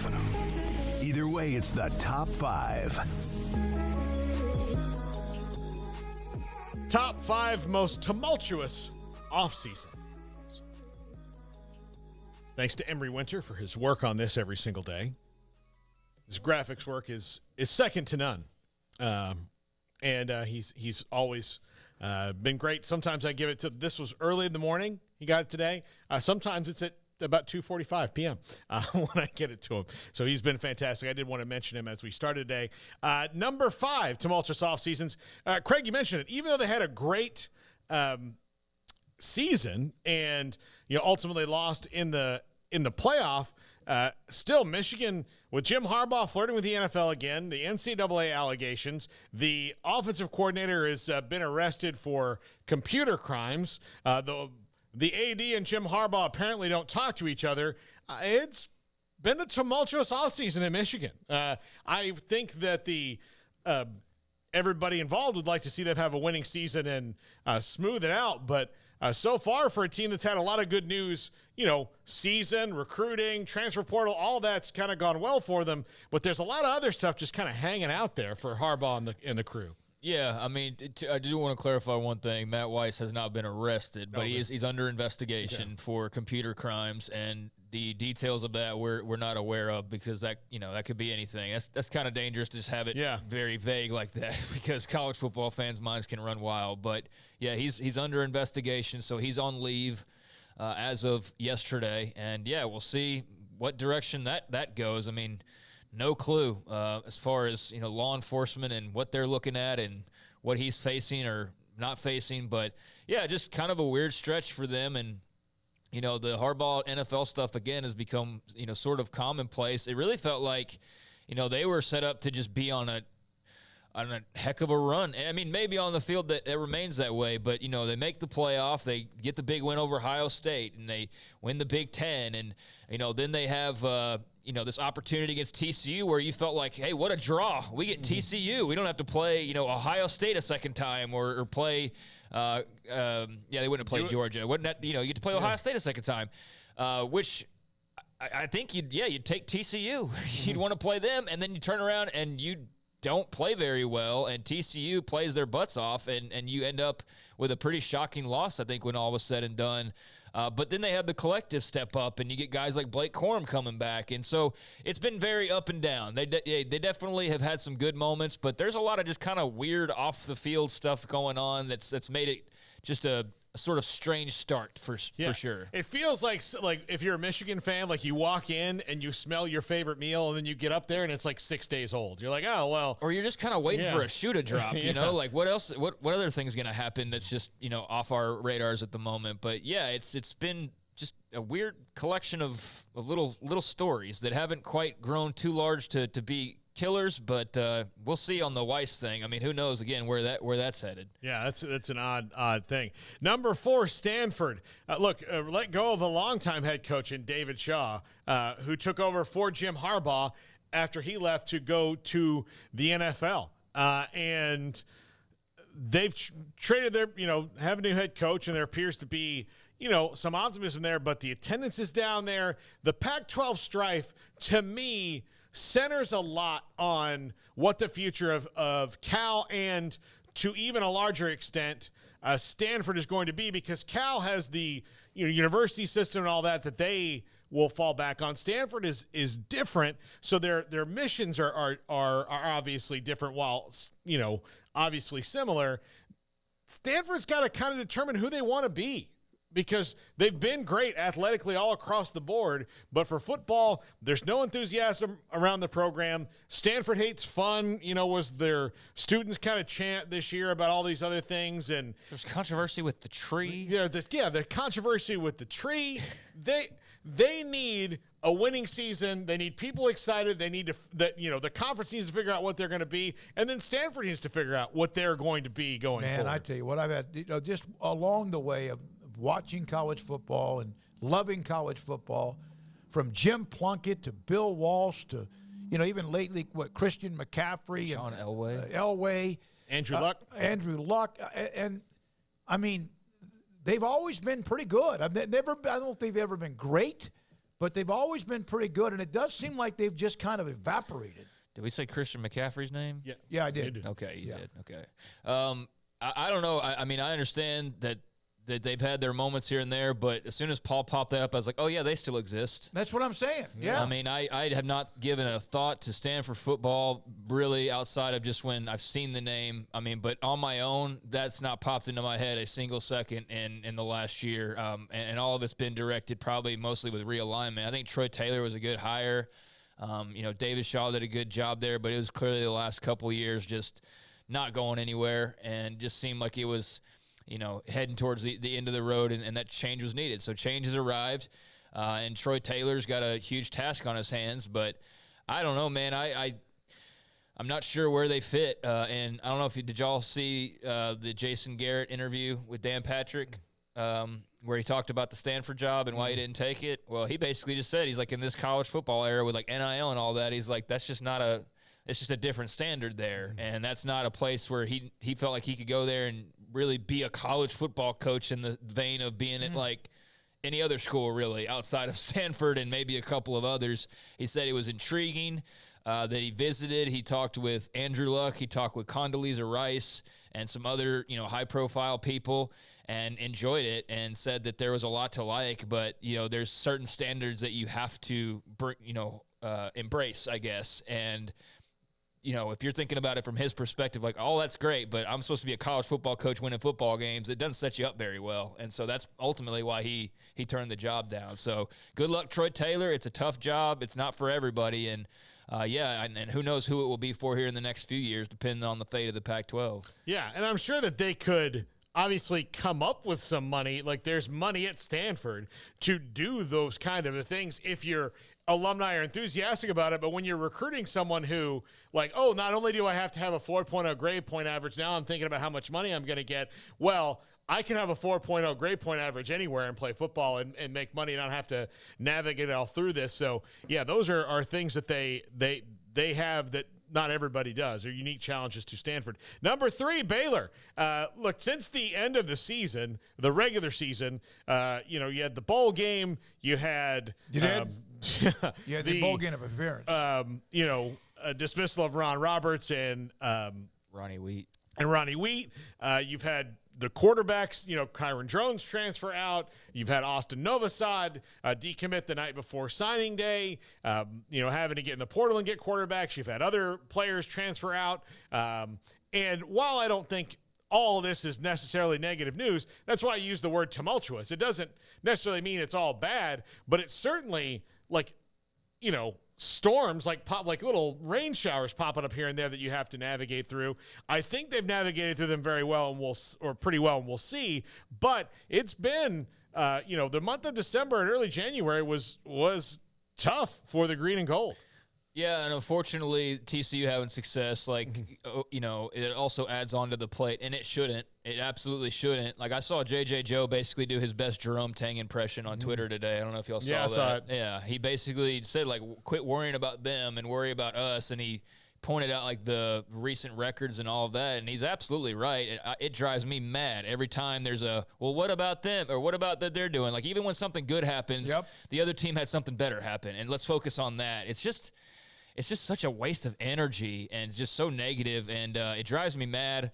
And then when you have all sorts of upheaval going on around that, well, Dave Aranda doesn't know, there's that crowd that, all of a sudden Aranda doesn't know what he's doing. Yeah, it's been tumultuous. I mean, the signing day thing with Novosad, that was, just really a huge negative that they had no part in. I mean, they did everything they possibly could, I guess, other than offering more money. And when you've had a guy committed for an entire year and you've fended off team after team, Ohio State and others along that same line, Texas A&M, you fended all these teams off for an entire year, visits, everything, and the night before effing signing day is when he decides to make the flip. Because the OC change, Oregon obviously, making the change there at offensive coordinator and picking up a guy he really liked from UTSA. And I, for one, am not going to believe that was the key or the ultimate nudge, because if it was that flimsy that just that one move made you flip an entire year's worth of a commitment, I'm just not buying that. But I mean, that really was a sour taste in everybody's mouth, and rightfully so, because they did what they felt like was everything possible to keep him on board. And just hours before he decides, and I know that's just how it is, but that was obviously huge. And then you add the bowl game appearance, and I think those two things in particular, along with TCU's success, is really just piled up into being about as tumultuous as it could get for Dave Aranda and company. And we didn't even mention Juice Johnson leaving last week. I mean, it's just been never-ending change, and so hopefully they get to a place here pretty soon. The portal's closing. The staff hires will be all settled, and they can just get back to building. But yeah, very interesting year coming up for Dave Aranda, where people are going to kind of want to know, what's what? Which version of these records that you've thrown out there so far are you closer to? Are you closer to a 6-7, 2-7 guy? Are you closer to a 12-2 guy? Are you somewhere in the middle? We don't really know yet. Well, I do know this, is that, the loss of Juice Johnson was just like another kick in the, what? What I get about Stewart, who's from Oregon State, was at Rice, he played at Kansas, is that he's a really damn good running backs coach. And, of course, running backs coaches also need to be very, very good recruiters, and that remains to be seen. But for the most part, listen, they didn't want Juice to leave, but they couldn't match what Texas Tech offered. Texas Tech offered a ton. Good for Juice, and they found a way pretty quickly, if you think about it, to replace him with Stewart. And, look, I'll tell you, to comment on the whole using TCU as the measuring stick right now, that's where you want to be, and TCU kind of shows you that it's possible for Baylor, and you should have known that anyway based on the season you had last year. You have another win, and you're exactly where they are, really. So, at least in the playoff. But at the end of it, I think the way I look at it is you always kind of have to, when you're going up in the competition, you can only really acknowledge them when it's actually direct, right? Right. So if there's another business in town that does what you do, the only time that you really ever have to address what they do is when you're both in the same room fighting for the same customer, right? Outside of that, you have to worry about you. You kind of have to advertise how Coke does, right? Coke doesn't mention Pepsi. They don't mention Dr. Pepper. They don't mention anybody else. They just talk about Coke. That's what they do. Now, Pepsi, because they were the other one, they quite often do that in their ads, and that's worked for them to grow their market share. But Coke is never going to acknowledge them because Coke is Coke, and that's what you have to be. You have to just go and, we have to do this, because the minute you start worrying about what they do, then you're going to suffer in what you do. What was TCU doing at this time last year? Same thing. They're firing their coach. And then there's also the crowd, the Joey crowd. And so there's the double whammy of TCU having success, Texas Tech having success. But like you said, last year, they were the ones having success. It goes in cycles. Not every year is going to be perfect. And yeah, I'm with you. Like, people just need to focus on all of the you wanted Dave Aranda to make changes. Well, look at the last month, because there's been change galore across the board, and this is a much different-looking football team than it was by the end of the year in Fort Worth at the Armed Forces Bowl. So I'm excited to see spring starting up here pretty soon. Yeah, number 2, and then any other year this might be number 1. Oklahoma State has lost so many starters. We've had different people on talking about it from both different perspectives, from outside the program and inside the program, and they both seem to say that they think Gundy still kind of has a handle on everything, but from the outside it sure doesn't look like that. I mean, I can't imagine losing this many starters and feeling comfortable about what you have going forward, even if you feel comfortable about the portal. That's a lot of change you got to deal with, and that's not really been the case at Oklahoma State for a long time under Gundy. You know, they've had their ups and downs, but never has it been just anything like this. Yeah, I mean, I'll say it again. They're either setting up for, a massive rebound, or they're setting up for the end of the trail for Mike Gundy and Stillwater. I mean, I think it's got to go one of those two directions, because there has been so much changeover, and maybe they were onto something moving on from Spencer Sanders and getting Alan Bowman in the portal. I think they've responded pretty well given all the guys they've lost. They've been very active in adding guys. But, yeah, I mean, something's clearly off there. And, Gundy, let's face it, even when times were good, he was still angling for other jobs. Yeah. That's all very public. And so I just wonder, at this point, what does he want? Does he want to be there? And at this point, for Oklahoma State fans, are they at a point where they're like, you know what, we're kind of tired of this as well. Let's go a different direction. I think we're getting close to that point. Or he comes back and gets them back to a Big 12 title game and, gets them back on track. But there is a fork in the road coming up in 2023 for the Cowboys. If he wins despite everything, man. Oh, yeah. He could. He's a good coach. Yeah. He is. Absolutely. Yeah. And number 1, Florida. My gosh. Look, you already knew that you were going to lose your... You can't stand putting them 1. This is not... For most tumultuous offseason, I think he probably loves that. I know. You just love this. I don't... I in a way... Admit it. I do in a way that, I worry that if I love it too much, you can't love it too much because it's going to happen to your team, right? You can love it, and you can be like, ha-ha, my enemies have been smote. But you can't do it. Because, again, it's all comes around. Everything's cyclical. So you lose one quarterback to the draft, who probably, in my opinion, should stay. But, he's going to be a first-round pick, so go get your money, Anthony Richardson. Although then you have another quarterback get arrested for something awful in Kitna.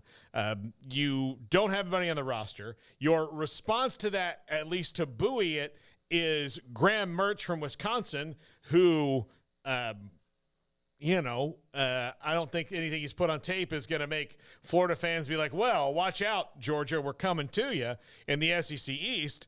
And then you think you've got it, forwarded through where the recruiting is turned around in your fashion at that position with Jaden Rashada, and it turns out that your collective promised him more money than they actually had, and then now he's not going to be there.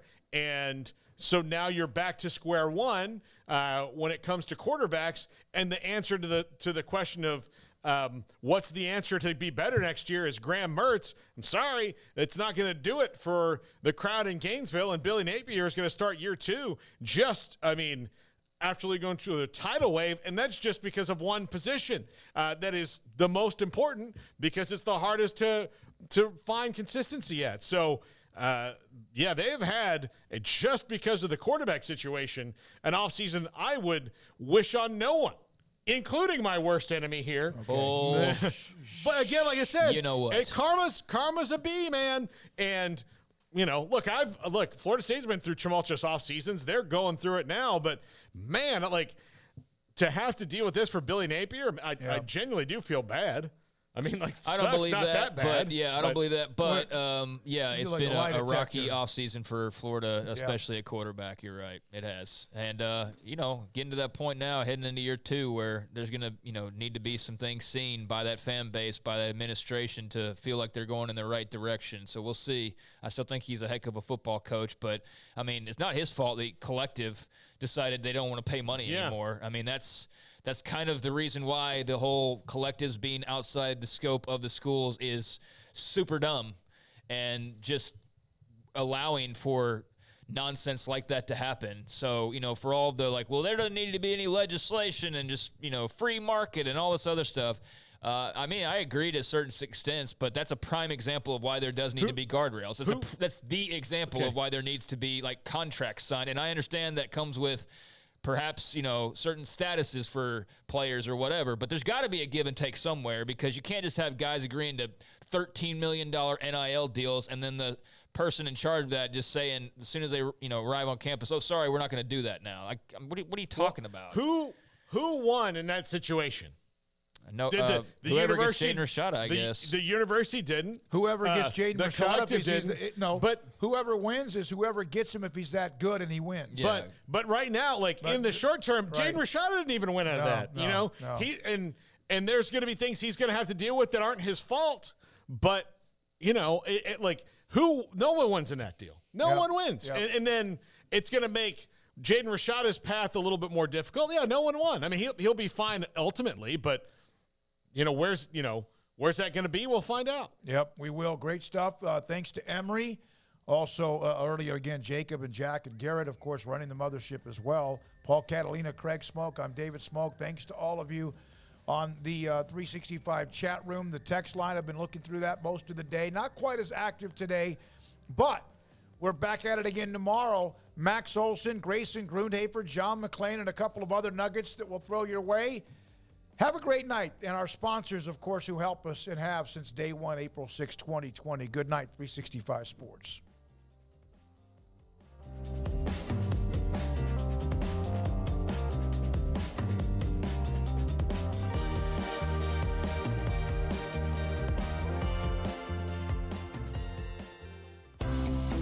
Ideal MRI is a small family business